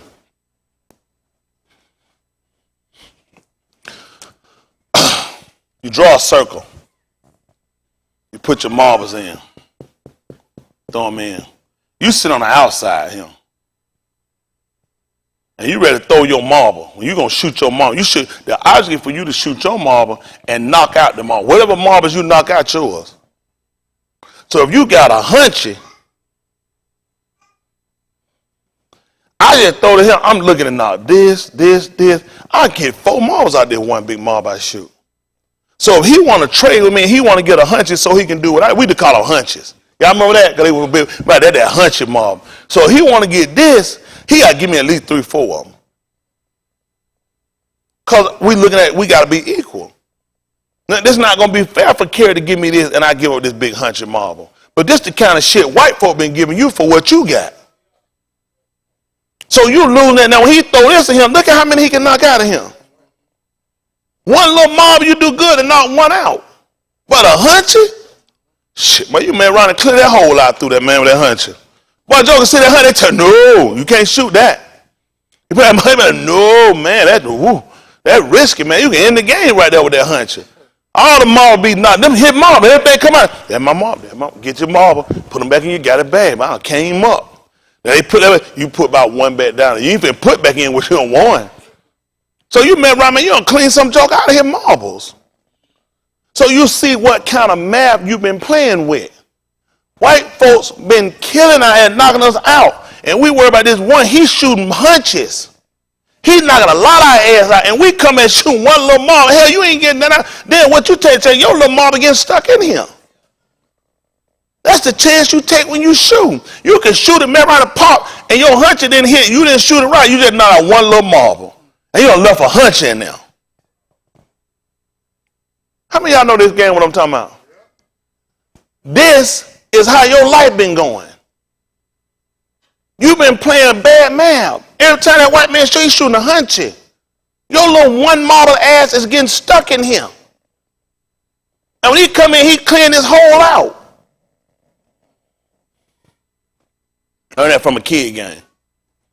And I see that's why this stuff he come along with, it starts showing you everything you done and prepared you for life. So I see what you're doing. You said, man, how many of y'all to play pencil break? There's a skill to it. Sometimes you know what you do, you get. Who know what I'm doing? Chewing that eraser. I'm chewing it out of there and I'm going to make that bad boy cut it to an end. I got to pop you, I'm going to chop through your pencil. You know I see a joke call that? I ain't playing with that. Yeah, you don't play that, get a rubber pencil for his ass. He going to be blowing his ass away. He'll be tearing his ass up. Then you got them folks coming with that fat pencil. You don't play pencil break with them. Nope. We got that big old round. No, hell no. You got to know that pencil, that joker, that's going to tear your pencil up. Then you get the folk, you trick you like, come on, man, let go. Let me go. You hold that pencil, you just chop this shit. Bah! That be hurt. That's what the white man did for you. All right, you got to learn how to break. You know what you do? You got to learn how to hold it or don't hold that tight. Don't hold that tight and hit that shit, bow and hit the ground. You're like, oh, let me get it back. It's a skill to it. Listen, I was good. I knew what to do to you on pencil break now. But this how the man been getting you. He done broke all your shit up. And you playing with somebody else ain't playing, he playing loaded on you. He coming rubber pencil, he done took the eraser out, he done put it to a point, he just chopping away on you. Your stupid ass just still sitting here playing. He playing with a big hunchy pencil, he killing you with that big round pencil. And you sit here, your pencil chewed all, beat the hell of him. I'm climbing up. You ain't going nowhere. I'm telling y'all stuff that's really happening to you on a daily basis. You're not winning. The whole goal of any of these games, with a pencil break, a marble, or a hopscotch, is to win. You don't just play to play. You play. When you ain't shit, you play. Somebody say, man, it's just a game. Like, I don't even want you on my team. Man, we just playing. You already done talk. And that's the problem you got. You're sitting here and you're in groups with people that not taking it serious. The goal in any game is to win. They ain't that serious, man. Just a game. These white folks done took a game and made it reality. And your ass is the loser. He done stack the decks on you when it come down to home mortgages. He done stack the deck on you when it come to job. He done stack the deck on when you come down to education. He stacked the deck against you. All it is against you for medication. Everything that's being done, the food and everything is against you, folks. And you think it's just a game. You know what predators do? They let their cubs play with each other. It's just a game. It's just a game. They'll learn how to grab one by the tail. They'll learn how to jump on one on back. They'll learn how to spin them over. They'll learn how to, it's just a game. But when I get bigger, shit for real. When I go out and I go on the attack to eat, I won't be playing. I'll jump on your back, I'll flip you over, I'll grab your jugular, and I'll pierce through, and I'll break your esophagus. Once I break that windpipe, you can't breathe. You dead. But the shit start out as a game. Every predator does it. It's just a game. Sometimes they'll jump on mama back or they'll jump on daddy. It's just a game. But when they get a dose, the shit will get serious. You keep playing games and shit done got serious now. That's the problem I got with us. You can't play games with predators. Shit too serious now. Come on, finish. I'll get them out of here. Listen, y'all going on and search internet, get y'all somebody else. But you can have it out there, they can have it. I'm tired. Man, y'all ass broke, y'all ass gonna drag, y'all ass gonna make excuses, y'all ass is scared. I don't know how you ain't more scared of your condition. How you not more afraid of your condition today? It ought to scare you enough to change it. Shit. Man, we come on, you were scared you going to school, you took something with you. Somebody put a threat in my, I'm going to get you out of school. You start looking for shit. You look for a different way to go or get you something. Shit, I don't want to run you out of school and get hurt. Get me, so I'll get somebody to go with me. Shit, I hate to respect you done told me you don't get me. Shit, the cracker tell you all the time he don't get you. Why the hell you ain't got nothing? Why the hell you ain't got nobody to go with you?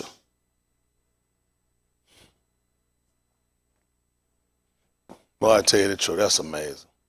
Just amazing. Just amazing. You got to get people with you that think like you, that care about the same thing you care about. I had a friend years ago. He was older than me. He didn't play. I was just telling him about something one time. This dude, I was telling him about a guy.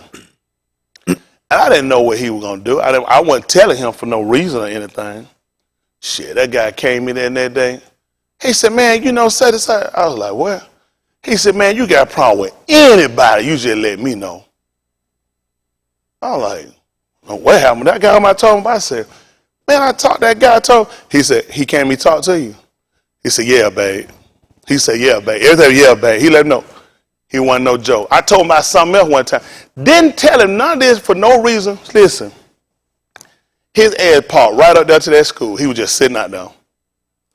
That dude had got that car. That joke had, listen, folks, look around. That joke had a butcher knife. That joke got, I was like, what the hell? It was for me. Listen, he was sitting right on the guy. He asked him to move. He said, and what I'm going to be doing, babe? That dude sat there, Joe, look at his ass. He got right back in that car and left. Boy, wasn't no joke. Because you know he looked at, he cared about the same thing I cared about me. He looked like I attached to him, and he looked like he wasn't finna let nobody let nothing happen to me because he didn't see it happening. We had the same care. You got to surround and get yourself with people that feel the same way about you that you do. That's why I'm serving Mr. He cared enough about him. Like, I don't want to see nothing happen to you. I'll assure you whatever your concerns are my concerns. If it's a bother to you, it's a bother to me. The people we've been associated, I said, they don't give a damn about you. That's why they don't care. The people I tell you in a group should be trying to get you to incite you to care about yourself. They should be inciting you to get you to try to make better moves for yourself. Versus, shit, man, just how it is. Ain't nothing we can do about that because we ain't never tried. You got to get with people that care about what happened to you. You got to get with people say, it affect you, it affect me. We can do this if we together. Y'all got to cut. Listen, people, listen, my group of people and people, not just y'all, you know, I'm stuck with y'all. But people, listen, that's just better. A lot of y'all, if it wasn't for I want food. Just be honest, I just want food with you. Because you're not a caring type person to do what I want to do. But people I deal with out there, you know what the whole thing is? We have a care and they all understand how to work. And when you don't work to that puzzle, your ass is out. That's the type of people I deal. They know what it is. Listen. That's how it got to be. It's got to be like that because I got things got to help. If you can't work and fold that, your ass is out. I've done that too long. Listen, I ain't got time. Man, you know, I don't like it. That nigga dirty as hell. We don't have no being together. It just made no sense for us to be together. I did that stuff as a kid. You're an adult. You look at life is too short. You can't keep pre-planning your life around people that's not going to work for your benefit. What I'm selling you on salvation is for your benefit. It don't make sense for you to sit and take if it's not going to benefit you. Come on, Ben, this is how it goes. Oh, listen, let's see how it works. Finish this up. Matthew 13. What verse we at? 21. 21, listen. Yet hath he not root in himself, Yeah. but dureth for a while. See, they didn't do it for a while. What happened? For when tribulation or persecution arises because of the debar, Tell her what happened. by and by he is offended. See, they play on people like that. Yo, see, all these are different people. These are different people that heard the same doctrine.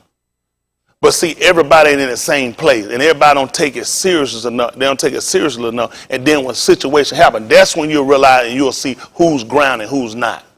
See, when persecution and tribulation come because of the stance you take, by and by, He is offended. which means they finna take off, they're gonna run. I already know it's gonna come with. He told me it's impossible. Offense gotta come. Yes, sir. I don't even pray for don't let nothing happen, don't let nothing come up. It's gonna be crazy. Now he told me it's impossible unless I don't believe. I know it's gonna come. But he did give me consolation in the woe to who it come through though. It had been better for them though. It was some things it would have been better for them to just take a millstone, which is a larger, heavy stone, put on their neck and be cast in the depth of the sea, than had they made that mistake they made even F with us. That's my consolation. He said, yeah, it's gonna happen. I'm a man looking at I don't want to be your friend. I don't want nobody to mess with, do you?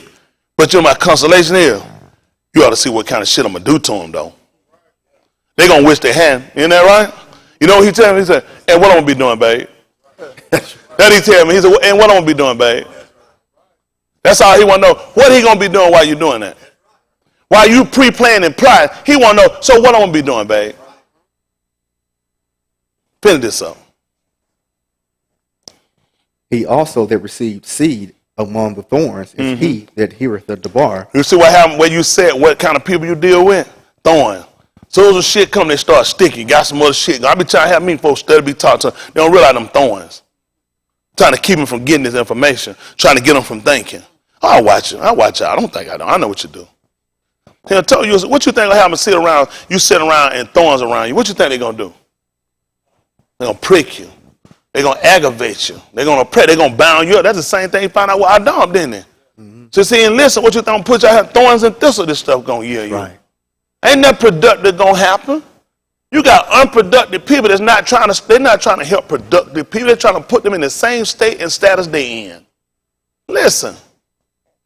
And the care of this aright, and the deceitfulness of riches The what? choke the debar, See, that keep it from going down. Don't get no air. Listen. and he becometh unfruitful. What happened? But he that received seed unto Taub Adamah What happened? is he that heareth the debar, And the what? understandeth it. That's what I've been trying to get y'all. So now, guess what? When brides come around me, when trouble, tribulation come around me, guess what? That stuff don't move me. Ain't that right? Because I set myself up to be the right type of person that when it comes, I let it get where it needs to go so it can become productive. Like I just catch it, but when you catch other stuff, when you catch hell, you let the word go.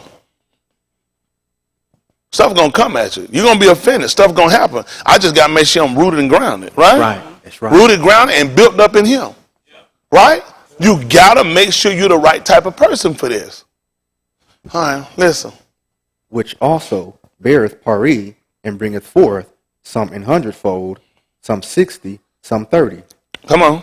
Another Mashali put he forth unto them, saying, What did he say? the Malkuth of Shamayim is likened unto a Ish, which sowed Taub seed in his field. But What happened? But while Anashim slept, Yeah. his enemy came and sowed tares among the wheat, Yeah. and went his way. What happened? But when the blade was sprung up, Yeah. and brought forth pari, Yeah. then appeared the tares also. Yeah. So the Abadim of the householder came and said unto him, What did he say? Sir, Y'all did what? didst not thou sow Taub seed? I in know thy what kind of field? doctrine I'm putting out here. Isn't that right? You see what his Aberdeen came and said? Listen here, man. So I know you don't put the bar out here. I know you don't put nothing out here but the amount for these people. Tell them what happened. From whence then hath it tares? Tell them what happened, He son. said unto them, Who? an enemy. Who else did it? I hate his ass too. I hate their ass. What you think gonna get y'all discombobulated? Like an enemy gonna creep in. That's right. That's how these people did it. Yep. Ibn Yahushua tried to tell y'all in the book of Tahalim, he told you. He said, one of the enemy that did me. He said, then I could have borne it. That's right. Huh? These folks will come in, they'll be your guide. They'll be right here with you, and they'll be just a detrimental to you. Huh? They'll portray themselves as though they for your good. They'll be for your hurt. That's right. That's right. Huh? He said that the candy men just let me know it was an enemy out the rip. They couldn't have got away with it. That's right. Huh? But they'll try to be your guy. They'll try to be your friend. You'll be surprised how many people you sit on pew with, you sit and you talk with, you communicate, you tell with, don't give a damn about your welfare. Y'all be surprised. More people that's afraid and fearful. What they want to see you try to make it for? They're afraid. No, say they're trapped with the fear of these people. And trapped with fear and don't even realize, yeah, you're already a failure. You're already a failure. You can't do nothing but go up now. Listen. An enemy hath done this. The Abadim said unto him, What did he say? Wilt thou then that we go and gather them up? You said, oh, they ain't our problem, it's yours. What happened? Wilt thou then that we go and gather them up? What did he tell him to do? But he said, Nay, lest while ye gather up the tares, You do what? root up also the wheat with them. So what you want to do? Let both grow together And what happened? until the harvest. And what you going to And do? in the time of the harvest, What you going to I do? will say to the reapers, Do what? Gather ye together first the tares, And do what? bind them in bundles to burn them, but gather the wheat into my barn. Yeah. Another Mashali put See, his that's forth. all we're looking at now. And you know what he was able to do? He was going to gather get the reaper to go do it. He got some people that care about his estate, care about what he's doing. These are the type of people you want to surround yourself with. People that'll work for you that care about the same thing. People that'll notice and realize, I know what kind of work you've been doing. This ain't your work. And they're willing to go in with you and help get this stuff out of here, expel it out of here. You don't say I'm pointing that ear to you. Don't worry about it. Let's look at some 13th chapter of the book of Beth Shemuel. So I can get y'all finishing here. Y'all ain't going to worry with me today. I had somebody at me by coming out. They said, how long? I said, I started at 1 o'clock. They said, 1:30. They said, how long you know? I said, till I get finished. That's right. That's right. I'll be lying. I gave you a time. I preach according to the condition of my people. As long as you who will give it. I do. We got conditions. I love this book. It's right. I know listen, there's a whole lot I can tell y'all. The truth of the matter is, it ain't benefiting you. It ain't gonna benefit you unless you get a freedom mind. You gotta get a mind to get free. God, I'm holding these people. You think listen, I'm what you call a man. You don't think I had any fears? Huh? Any fear, any challenges? Stuff come at me and try all the time. But I realize ain't nothing gonna happen unless I attempt it. I'll never know unless I attempt.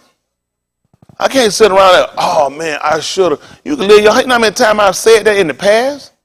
And been guilty of not taking a chance to better. What am I taking the chance for? To get some hope, get some dough. It's to better myself. It's up a better future for my family.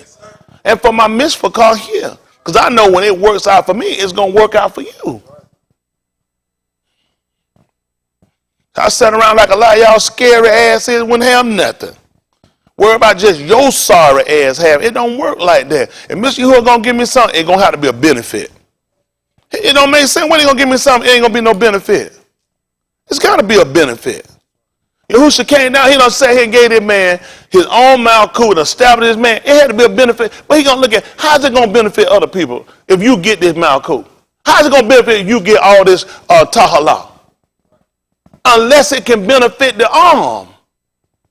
That's what he told you about your body. You know what it does? It supply to every joint.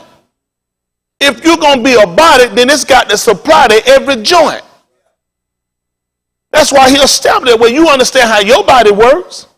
Anywhere that the blood ain't reaching, going to do what? So guess what's going to happen? You're going to have to be covered in the blood. Right? You ain't nobody. It ain't going to work. It's got to supply to us if it's going to be a benefit. That's how you'll get it. When I look for something, I know he'll give it to you because I know I'm going to make it a benefit. Well, y'all just work for your damn self. You just build for your damn self. It got to be a benefit to the arm. Huh? It's got to be a benefit to the arm. Y'all all right? Trying to tell you. Yahushua told him about everything going to happen to him. And you know what covenant want to know? What we going to get?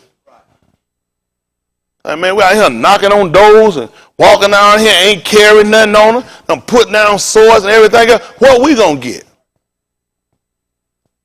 He said, well, you're going to get a malkut too. You're going to sit on throne. You're going to be a shafet. Now, no, that's how it be a benefit. What you think gave them the mindset to keep working? Ain't out here like shafet. I ain't one beat no air. I'm running with certainty. I know what I'm serving for. I said like Dawood said, I'd rather be a doorkeeper. I ain't asking to keep no door. He said, I'd rather be that to be anything in the tent of the wicked. Isn't that right? Folks don't think a whole lot of time about ushers doing it. He said, I'd rather be that than to be anything in the tent of the wicked. That's right. Yes, sir. Isn't that right? Yes, sir. Trying to make it, I want something. I'm going to stay. He done gave me that mentality. This is all I want. More. Look, get that to my, I don't want nothing. He like, get your ass out of him. Don't even make sense. Come there, these folks, they want something. Isn't that right? They want something. People been crying, come out great tribulation. I don't want nothing. Are you a retard? They ain't even out teaching.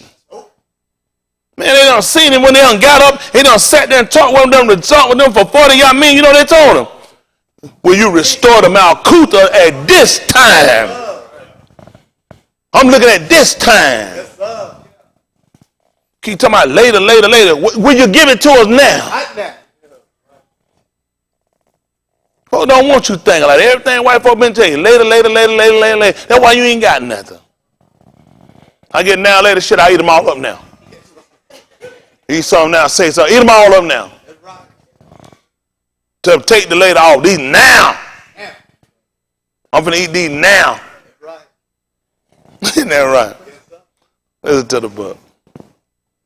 And it came to pass What happened? after this that Absalom, the ben of Dawood, had a fair Akuth, whose Shem was Tamar, and Amnon, the ben of Dawood, Ahab her. And Amnon was so vexed that he fell sick for his Akuth Tamar, for she was a Bathula, and Amnon thought it hard for him to do anything to her. But Amnon had a friend whose Shem was Jonadab, the ben of Shimeah, Dawood's Ak, and Jonadab was a very subtle Ish. And he said unto him, What happened? Why art thou, being the Malak's ben, lean from Yum to Yum? Wilt thou not tell me?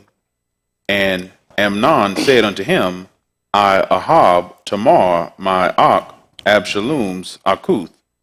And Jonadab said unto him, Lay thee down on thy bed, and make thyself sick, and when thy Abba cometh to see thee, say unto him, I palaw thee, let my Akuth Tamar come, and give me meat, and dress the meat in my sight, that I may see it, and eat it at her hand. So Amnon lay down and made himself sick, and when the Malak was come to see him, Amnon said unto the Malak, I amar thee, let Tamar my Akuth come, and make me a couple of cakes in my sight, that I may eat at her hand. Then Dawood sent home to Tamar, saying, Go now to thy Ak, Amnon's Beth, and dress him meat.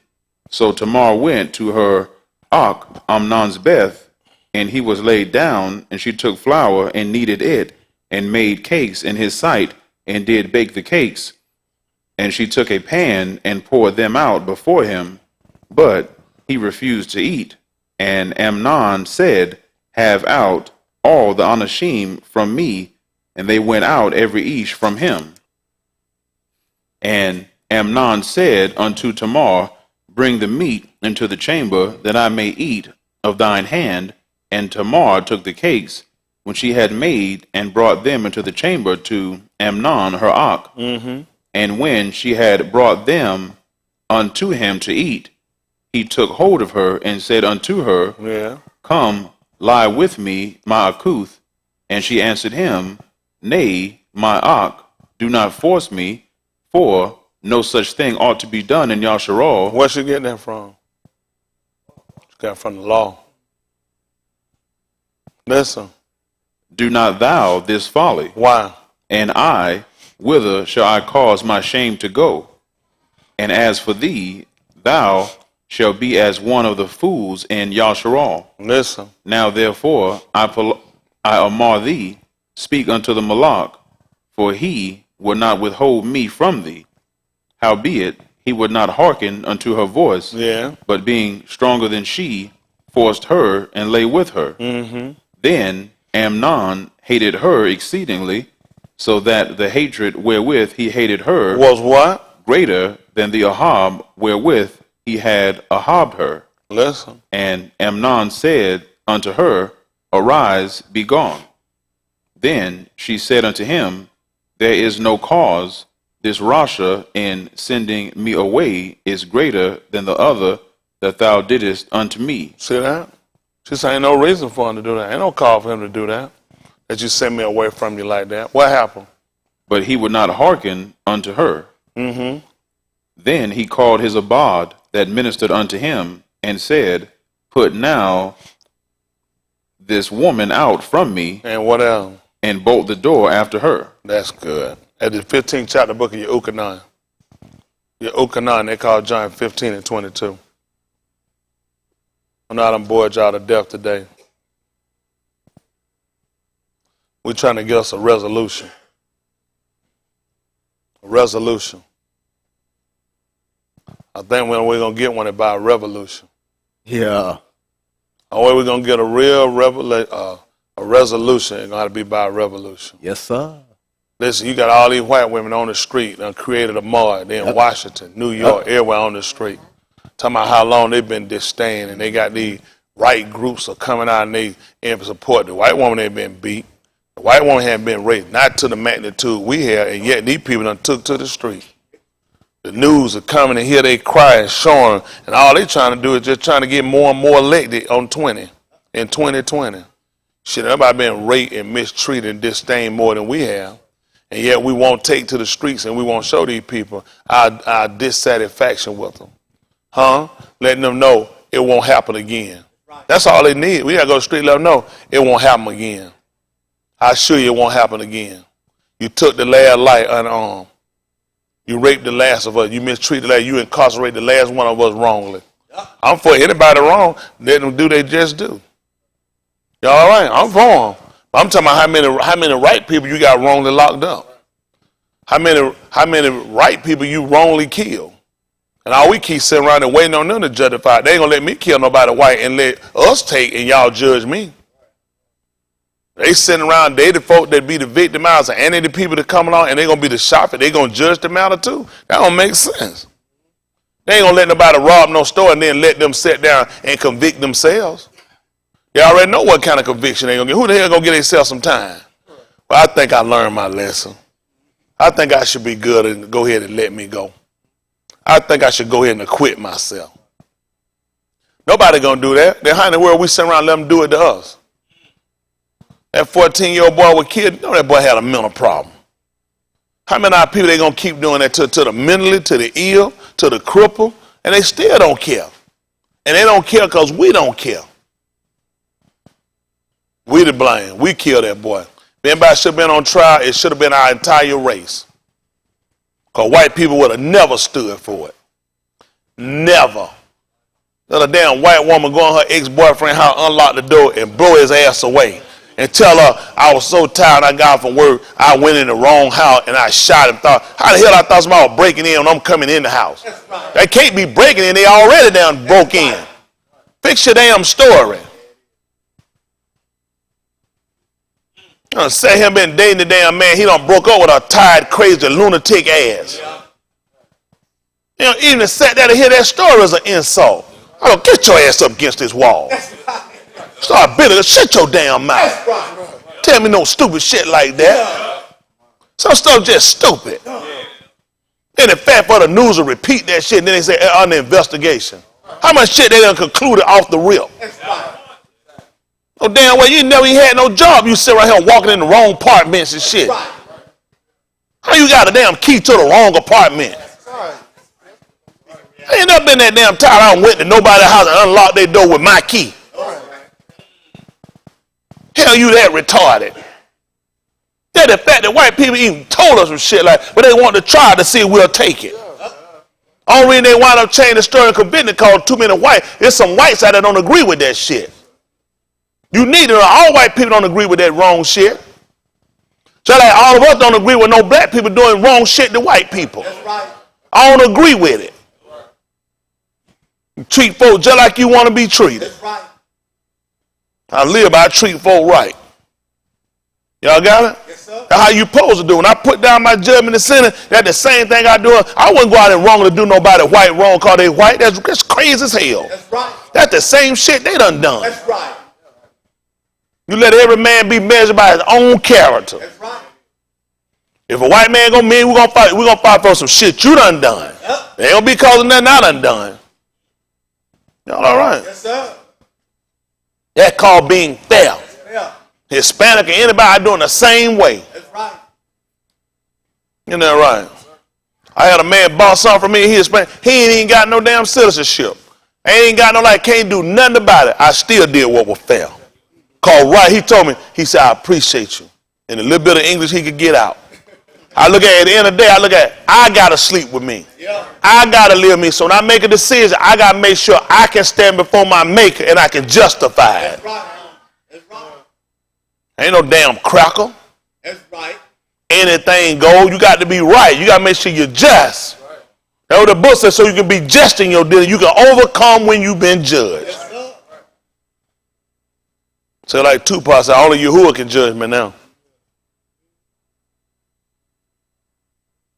I heard that, Chris.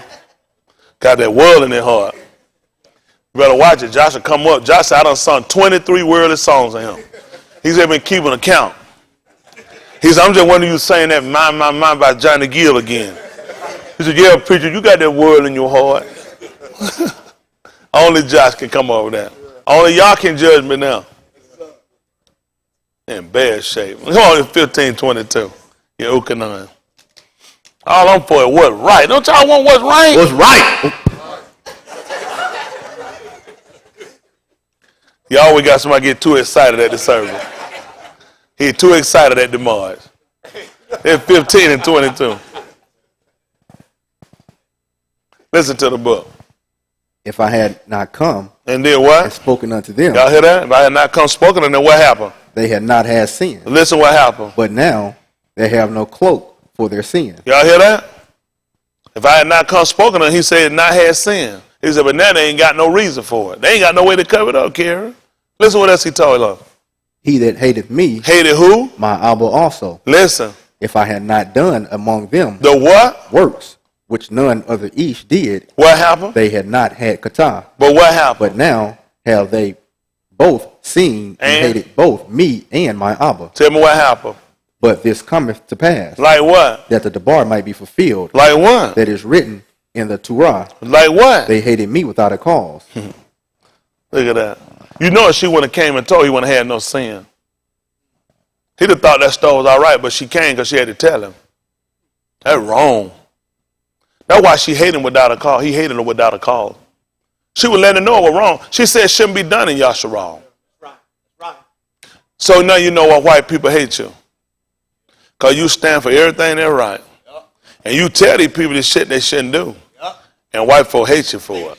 You just don't know why they hate. She tells us, she said, I don't know what's wrong. How is it your hate is greater than your heart for me? Right. Because you started to show me what's wrong. You know what made white people more comfortable now? That's not every white. I'm talking about the system. And people that's a part of the system that inflict us with the system is that they've gotten us to start doing shit that we shouldn't be doing. And they've justified themselves by our wrongdoing. He even tried to tell you about the two coup and how one had justified her sister more because of her harlotry. Yasharal is the oldest sister. Right. We're the younger. Right. And he said we can't only justify her because our treachery was more wicked than hers. That's right. You see that? Guess what we wound up doing for these white people? We done justified them. Yep. For the fact of the same shit we do. Like, let me tell you something. There's a lot of things traditionally, not all blacks, but traditionally, it was just certain things you didn't do. If a man would commit adultery, he had to keep that shit so low key on him, so low key, because it would look down upon. It would look down. When a woman had a baby, shit, you had to move her. Shit, man, had a baby shower for women with no husband. We just didn't do it. You had, listen, they shamed her. The family card, they shamed her. You know, it was about shame. Let them know you will do something. You bring this on the family name. They're going to look at mom and dad and say, what had they going on in their house? Did this happen in the home? Was this a failure in the home? Shit, now they the first one to break out and have a baby shower for them. Invite everybody. Throw a party and shit. It was that thing we have, because now we start doing like them. They were aborting their babies. That's why they fight. They don't want these abortion clinics closed down. Listen, Jenny and Peggy Sue get abortion for summer. Yes, sir. Yes, sir. All right, y'all sound be stupid you want to. They were getting them. The little white girl wasn't going through no damn 12-year school, wasn't getting pregnant. They ass were getting floated straight out to the abortion clinic. Then we don't start taking the same thing on. Say they do it, we could do it too. We want to say, listen, we ain't carry the baby. We're mentally retarded, slow, whatever. Then we let it, that was our baby. We just said that's what God gave her, and we were going to raise her. Man looking at it said, look like your baby, one of the eyes blinked in that one time. Go ahead and terminate the ear. Damn, the baby blinked. We just started doing the same thing they started doing, killing them, putting them away. It was stuff we, man, let me tell you something. We kept ours, we reared ours, we didn't leave ours and give ours over to them folks. We just turn around and start doing the same thing they do. Because we got to try to get out here and we got to make it.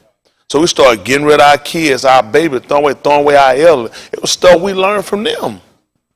When you went to nursing home, you know who was being out? White folk. And them folk been there walking, talking, all kinds of shit. You like, why are you in a nursing home? Shit don't even be wrong with them. White folks just get rid of them quick. Right. Because they get in that house. It's time when people terminally ill can't be taken care of. That's what it was for. White folks start making them damn thing, man. They start throwing them folks. Listen, them folks in their ad get up and go running every day. They working computers, talking, eating by themselves, wiping, going back. You're like, how you in a nursing home? Right. First thing we start looking at now, how quick we can throw them away and get rid of them. And just being honest, because we done been in here so long, we mix in with these people, we're going to start telling the same behavior. We don't have that support. We don't have that killing. We don't have that, you with them, this is what you're in, you do what you got to do, you make it happen. We don't have that commitment no more. They took it away from us. When you keep mixing in with soulless people, what you think going to happen to you? Your book even told in the 15th chapter, book of 1 Corinthians, verse 33, be not deceived. Evil communication. What's most of the show they got on television? And it's them. They give them to you. Your movie, they got a movie coming out now with this badass angel. I saw the commercial. It was on the news. Some shit he called it bad angel. He said, I'd rather rule in hell than be in heaven. Oh, it coming out. The shit coming out. I looking crazy. I know your ass gonna have it pulled up. You won't be watching up here though. That's right. You don't watch that shit up here. That's right. You gonna get to here early. Like the book, why should you die before time? That's right. I don't watch no stuff like that. Man, some stuff. I remember the movie Devil Advocate came out. Watch that shit went out. I said, you know what? I won't never watch that one again. And now I started watching, having sex with his sister. I said, you know that the devil's advocate? How the hell you an advocate? The book said that Mashiach was an advocate for us. That's right. Fight in favor of. Why would I be one to support somebody that fight in favor of the devil?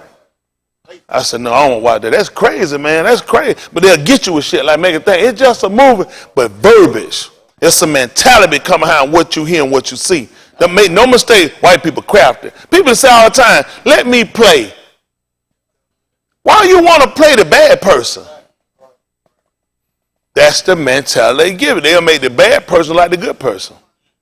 I remember when wrestling came on, you had two sides. You was on the good side of the bad. Now it come out, you on both sides. Jump. Now everybody love the bad person. We either come on, and you hope they got beat up. You wanted something. They jump on something. You look, referee, look. They jump. Shit, you're not cheering for the damn bad person. They tricked us. You know how they got us? They made us start loving a wrestler, then they moving to the other side. So how they get you? White folk look innocent, look good, then they move to the other side on your ass. And you, because you stuck like these folks teach you with politics, you stick with your party, you stick with your wrestler, you stick with your team, you don't know how to break away from people. When people do stuff that's a violation against your law, you say you just broke that. We don't have that type of relationship. Y'all all right? See, I know it seems small to you, but it's built up a real illness in us.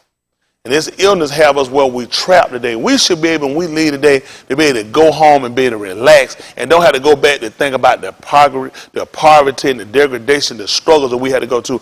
And it's simply because we hadn't been trained and taught how to change how we operate, how to come and strategize and how to build together. Listen, for people that watch, listen, if any member from the well y'all is outside hungry, starving, or broke, that's what they ass deserve. Because they get taught better than what they've been doing. It's like you see one of them kids, my kids are doing some shit they ain't got no business. That's they shit. They ain't been taught it from me. Mine ain't never been taught to eat out no trash can, beg nobody for shit, and work for nobody ass. So if you see them doing it, they ain't get it from home. And y'all in here busting your ass on that job and kissing them folk ass and you struggling, you ain't get that shit from me. Y'all can tell the truth on that one. You ain't get it from me. I've been told you how we come together, we make this thing work. Ain't that right? Start breaking y'all these jaws one at a time. Get you all. We should have been set up. Listen, shit, we ought to have an empire. We should have been had an empire. Y'all ass drag too much. You're too slow. It ain't every one of y'all now. Please don't say it's every one of them. But y'all move too damn slow. You procrastinate. You drag ass. You kissing these folks ass. These folks ain't going to do nothing for you but so much. People going to listen. Everybody's going to do to you or for you according to what you'll do for them.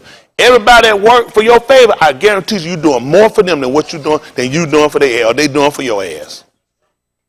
I try to tell you, make sure we do that thing, build equality. Folks sit here and blow all your shit and waste all your money.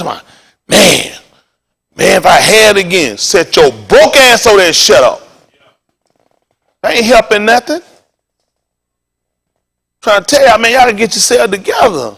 The whole thing, this is about freedom. This is about liberation. This is a revolution. Y'all hear me? And you can't do it sitting here being passive. You're going to have to be willing to put everything on the line. Folks, people that go out, listen, I told people who were home, that's why you get a home. You mortgage a home. You get that home to a certain point. What she taught that video I've been told you about? Learn how to take equity from your home. That's why I was for white people. White people fooled you and look like they just had $25,000 and $35,000 to pay their kids to go to college. Hell no, nobody don't have that kind of loose change. They took their homes, they paid their home down, and they borrowed against the home.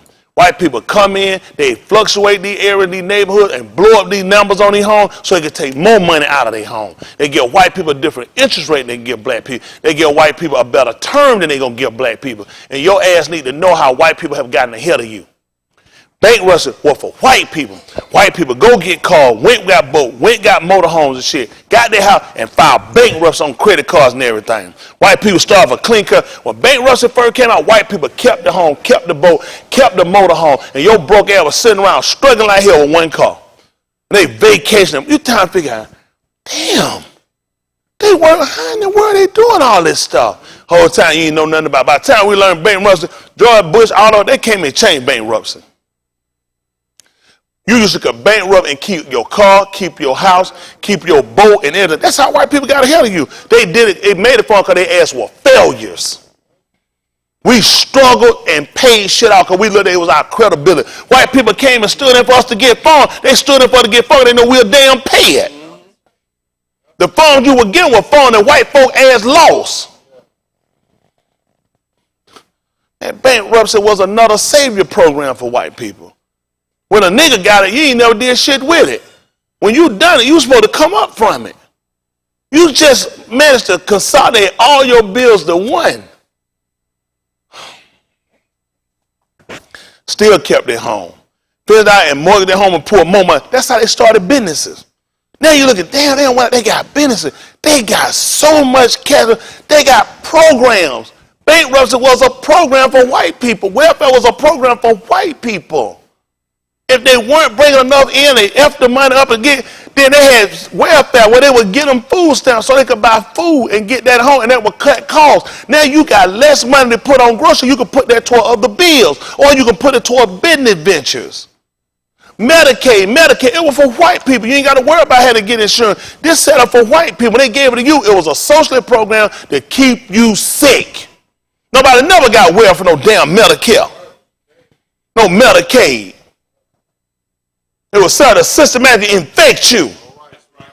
They came out and put them damn Nordics in their arm, and that messed a lot of women. Then they came back and took them out. How many of y'all remember the Nordic? They had them in their arm.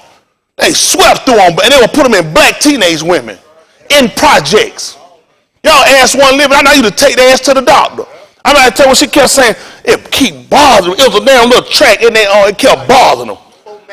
That thing that keep shooting, it kept shooting in it. Once the white folk had got them infected with it, they took the shit out. Now look at these kids in projects now. The government had to come right back. The government sponsored that shit on your ass. And y'all sitting here and sleep make me mad as hell. A program where the government infected you. The government used to get on that long block of cheese years ago. They took that shit right out and disciplined. Your government gave it to you. Then you worry about your sickness and illness they hit you, the shit your government gave you. They purposely infect you and fed you, then ran it out of there. Before they even get caught, then start telling you everything hereditary. We grill cheese like hell with that cheese. Cook that damn bologna, cook it like a Jewish cow, and throw that damn government bologna. Just sitting like that right here, that shit. Cook that bologna shit, man, that little head, pull your head like this.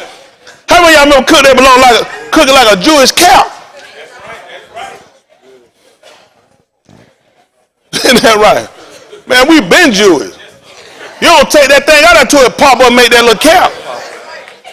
You don't just do it. No, that shit gotta make a hat. Isn't that right? Or a midget condom.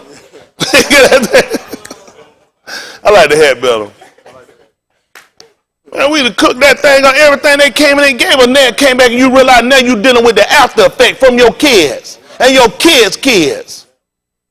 Because he started looking, you already had a curse that was on you for 4 generations. When he started making enemies, he knew it was going to not just affect you, it's going to affect your kids, their kids, and the next generation. Now they walk around and can't keep the damn pants up. Hair all different damn colors. Crazy as hell. Turn their body into a chalkboard.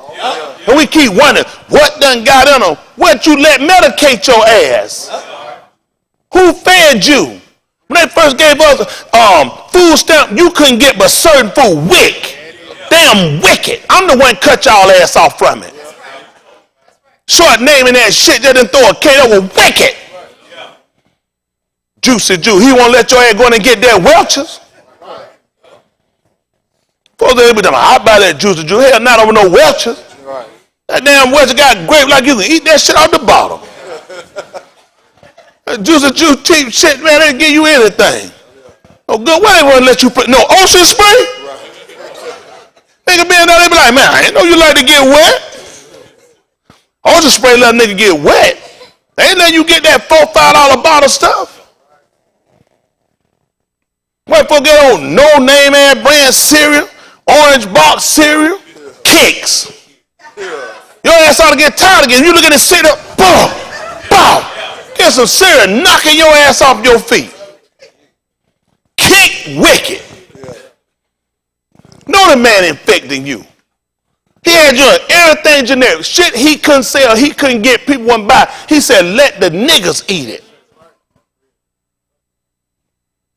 He couldn't move that generic shit. Ain't enough people to buy it. So he started putting it and put it on the program for you. Boy, here white people start showing. Now they said, what we're going to do, we just let people just start buying what they want to get. But too many white folk had to buy it. He didn't do it because he had no care for you. He had to do it because too many white people were getting it. When there was something affect white people, then they changed the program. They don't open up because they got no care of you. It's because white people being affected. Never think these folks never just going to turn their heart and they just going to have no care for you. You got to make them show them that you care for yourself. That's what I fight for. The liberation, equality of our people. That's what I'm going to die for. They're going to kill me. Make no mistakes. I can see them. I got a call on my phone. It was from Kroger's. Remember I sent y'all that tape that morning? I said, that's how they do it. They'll feed us. They'll feed us our poison like they did Yahusha. Them little cards you got, I don't want nobody using them no more.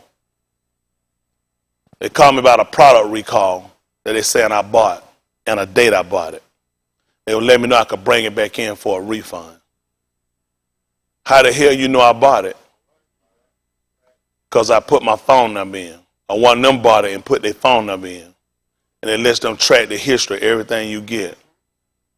So if I'm really trying to target you, since you go to that store, you might not go to that Kroger, but every Kroger you go to, use that card.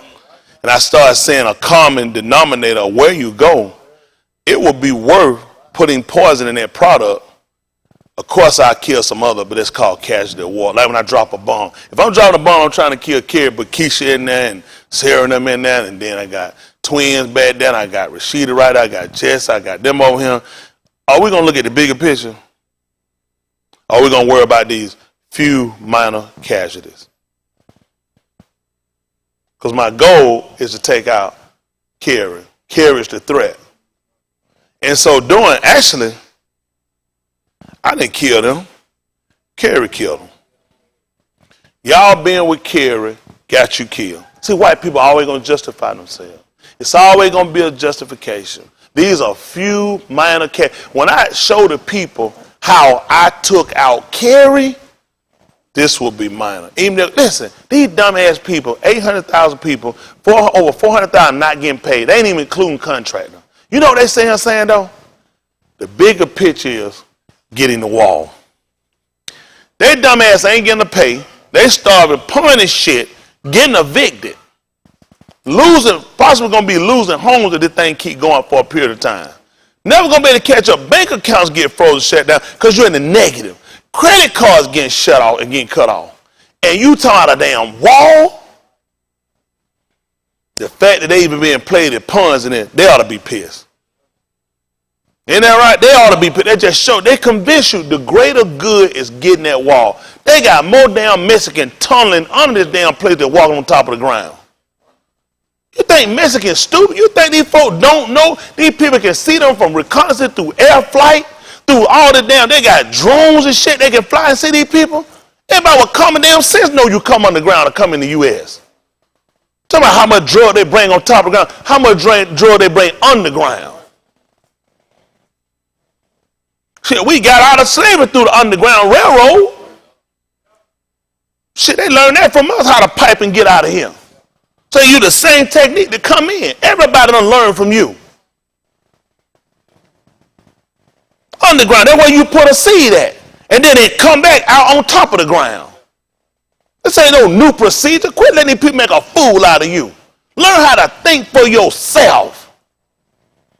Every thought you got ain't got to be programmed into you. What are you dealing with? What are your issues? What are the social ills that's affecting you? Then you got to look at something that works and fight for that cause.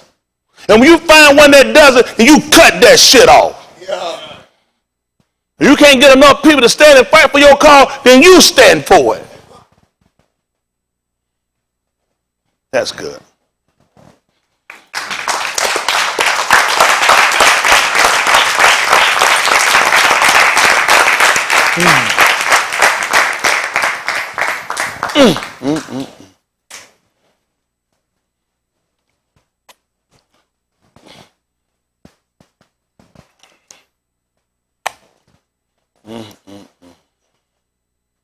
It's old, getting old, y'all. Done got older. I just don't see how people won't want to be free.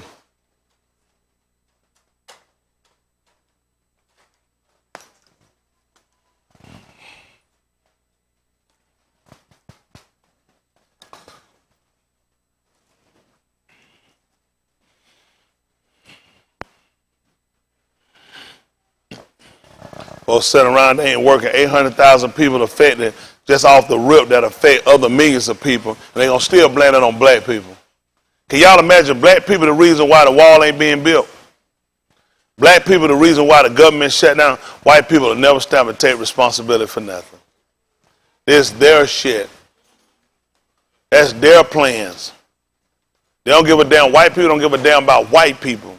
And soon as white people get in their mind, they can quit fighting and hating us. We not your problem. People in projects ain't worried about white women and white kids. They worry about the blackout. How they can't get better education, better jobs, a better opportunity. That's what people in project worried about. Ain't that right? They want safer neighborhoods. But they don't want to talk about that. In And the oppressed people just want to get out of the oppression. They're trying to act like all white black people worry about it white folks and want white folks. That's a lie.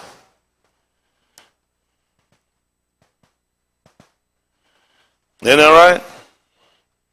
You take the chaos out, the chaos that he inflicted, he put in the projects.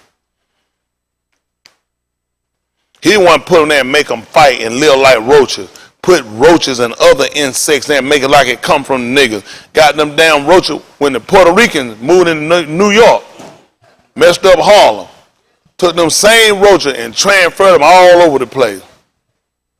But damn well we ain't had no pet roaches. About much of them lies he told them we was in Kush, we had green monkeys living in the house with us and scratching us. We ain't know when. Well, why ain't nobody got no monkey in the house with them now? Telling them lies. They ought to be popping up now. You ought to find niggas around here with monkeys in the house with them.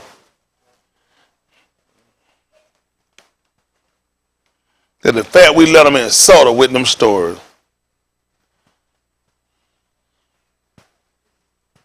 If I offended you, good. Well, that's my intent.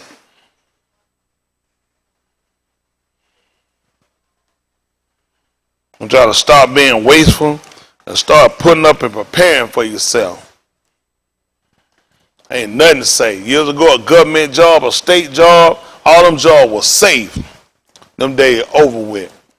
Rightfully so, because we started looking at them. We started counting on them. Anytime we start counting on something, you know it's going to fail. Except for Mr. Yahuwah.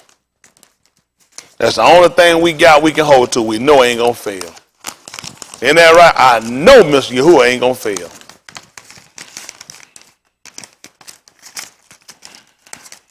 So then we sing that song again. It's going to be, I do hate somebody. I do hate somebody. Ain't that right? Y'all all right with that? Yes, sir. Hate, hate, hate, hate, hate, hate. They need to hear that. Ain't that right? And white folk hate you too. That's why they got hate crime. They did it because they hate your ass. Ain't that right? So I don't let nobody sit around and tell no lie. I tell people I ain't no Christian. I already prayed about it. I let them know and I already prayed about it. Ain't that right? And let them know too, I hate you. Mr. Yahuwah said 3 of them hated him. He said, I hate them too. And that right? He said 3 raws. He said they hated me. He said, I hate them too. Hate, hate, hate, hate, hate, hate, hate. Ain't that right? Get yourself together. Start hating. Book told you to hate the evil. Ain't that right? Love the Ta'ud. Hate, hate, hate, hate, hate. Y'all better start waking yourselves up. Get you some of that hate working. He ain't get it to you for no reason. What you think? How you think? What's the emotional care or feelings of somebody that do the stuff they do to you? They hate you. And guess what? I hate, hate, hate, hate, hate them too. So I ain't saying nothing extra. We're sitting around talking about, I hate you. And I'm just going to keep on loving you because I'm a damn retard. I hate you too. Isn't that right? I hope you die. I hope you die before I do. Turn the same favor to you. Y'all all right? They don't like that, do they? I know, you just keep combating them. You just keep loving them and keep treating them right. Your ass keep going backwards. These people ain't going to stop till we start caring about ourselves. Isn't that right? I ain't tell you go around and hate nobody that ain't done you no wrong. People do you wrong, I got a right to hate you. And I forgive you when you repent. I'm trying to honestly repent and mend your ways. Amend your ways. They know what amend mean. Here they made amendments for the Constitution. They realize they know what y'all think amendments is. Ain't that right? They made them up after they made their Constitution. They realized they had some shit in there. They had to fix it. So they had to amend it. Y'all don't know what this stuff mean? What y'all went to school for? Folks go to school, learn shit, and then they think that where it go. Use it out here. That stuff in school don't get you no paycheck. Little project, little shit you on wrong. That stuff won't get you no job. Nobody's gonna let you bring that, walk that in no office for no interview. I learn how to use it out here. Isn't that right? I just want us to be better prepared. I want to see better for all of us. I want to see better for you and your family. Why would I want to see now? I don't want you to make it. I hope you don't make it. There's something wrong with me. Huh? Ain't nothing you done. And ain't no use of you trying to ask me, what did you do? You ain't done that. It's something wrong with me. You have people, some of them gone. Thank you, Yahuwah, I do. Because it's bad. It's bad to have people around you that don't want you to succeed. Those people will hurt you. It's bad to have people around you that's ready to take from you or your kids or your spouse. It's just bad. It's just bad karma. It's just bad. You just got to keep hearing. I always got to keep trying to watch you. Everywhere you go, because you'll try something to do. The best thing to do is you need to go your way and I need to go mine. That's just the best way to do it. Like, energy need to be dispersed doing something more productive. And keep people around you that just don't care nothing about you and your welfare. You don't want to be with people. You don't want to be people. We don't need to do it. We just need to just stay like this. This is a beautiful life. I love begging. I want to kiss all the white ass I can kiss. You don't need people around you like that. You want to have people around you that care about you. If something happened to you, something, you want somebody to say, what I can do to help. Let's fix that. Let's make that better. That's the kind of people you want to serve. Because then somehow I know I got people in my corner. And you in turn do the same thing. I remember Hayward told me, Hayward said, preacher, you help me. And I said, what you going to do, Hayward? You help me, preacher. But that's what we do. When all up buying together, we do it. Listen, ain't nothing we can't do. Nothing we can't do. Don't let these folk fool y'all. We gonna listen. These folk can't keep nothing back from us. Y'all hear me? They defensive down. You know why they system down? Mr. Yahuwah is showing y'all. Listen, they got chinks in their armor. They got chinks in their armor. We ain't see it. We will believe thinking they're invincible. They got the government. They got the shit closed down. They got chinks in their armor. The president of the United States, most powerful man in the world, FBI done came out indictments on his ass. They got chinks in their armor. And you the president, you're untouchable. Mr. Yahuwah is showing you, if they can touch him, what you think he can do. See, all the stuff we've been believing, the hopes they done put on now, it coming to an end. They got chinks in their armor. I'm telling you, just letting us see. They defensive down. These people defensive down. I'm trying to tell you, they're not as bold and bad as y'all been thinking. They had a fear in them. Oh, they could do so much. They can't do no more than Mr. Yahuwah let them. They've been working and been scuffling, and now everything they've been doing is just peeling apart on them. Shit just coming apart. None of their organization together. The man appoint people in the office that don't even like his ass. His own people in the White House tell all his secret. He got people he call their friend, they turn their back on his ass. We've been thinking all these people been together. They've been treating us like they were all unified. They can't get along. They got chinks in their armor. You know what part of psychosis had us going to each other? Niggas can't trust each other. Niggas always telling on each other. Niggas won't stick together. Why the hell they divided? They made us think that they were always together and we were always the four fight. What they say? I'm so tired of niggas fighting niggas. Niggas won't never work together. If niggas would be like, so y'all heard it before. White folks ain't together. All white people not together, but they made us think they were all together. We the only people divided. We the only people got problems. We the only people struggling. Ms. Yahuwah just get her 840,000. I'm struggling like hell. Go on, you see any ad, they struggling now. A month without pay or hurt anybody. Your ad pull it. Listen, it got to hurt your stock market. Because these people going to have to start pulling shit and going to have to go ahead and eat them vines and them penalties. You're going to have to listen. You're going to get them 9 hits that we done had to take. You're going to get that 10% penalty. You're going to get that early withdrawal penalty. And you still going to get taxed on that shit later. All the shit we done and suffer, they finna have to do it. You've been off a month. Them folks are signing paperwork. Guess where that money coming from? Out the market. Well, man, you finna shoot some companies in the ass. 840,000 people. That's just them now. Don't forget other contractors who not getting paid. These folks been pull their money out the market.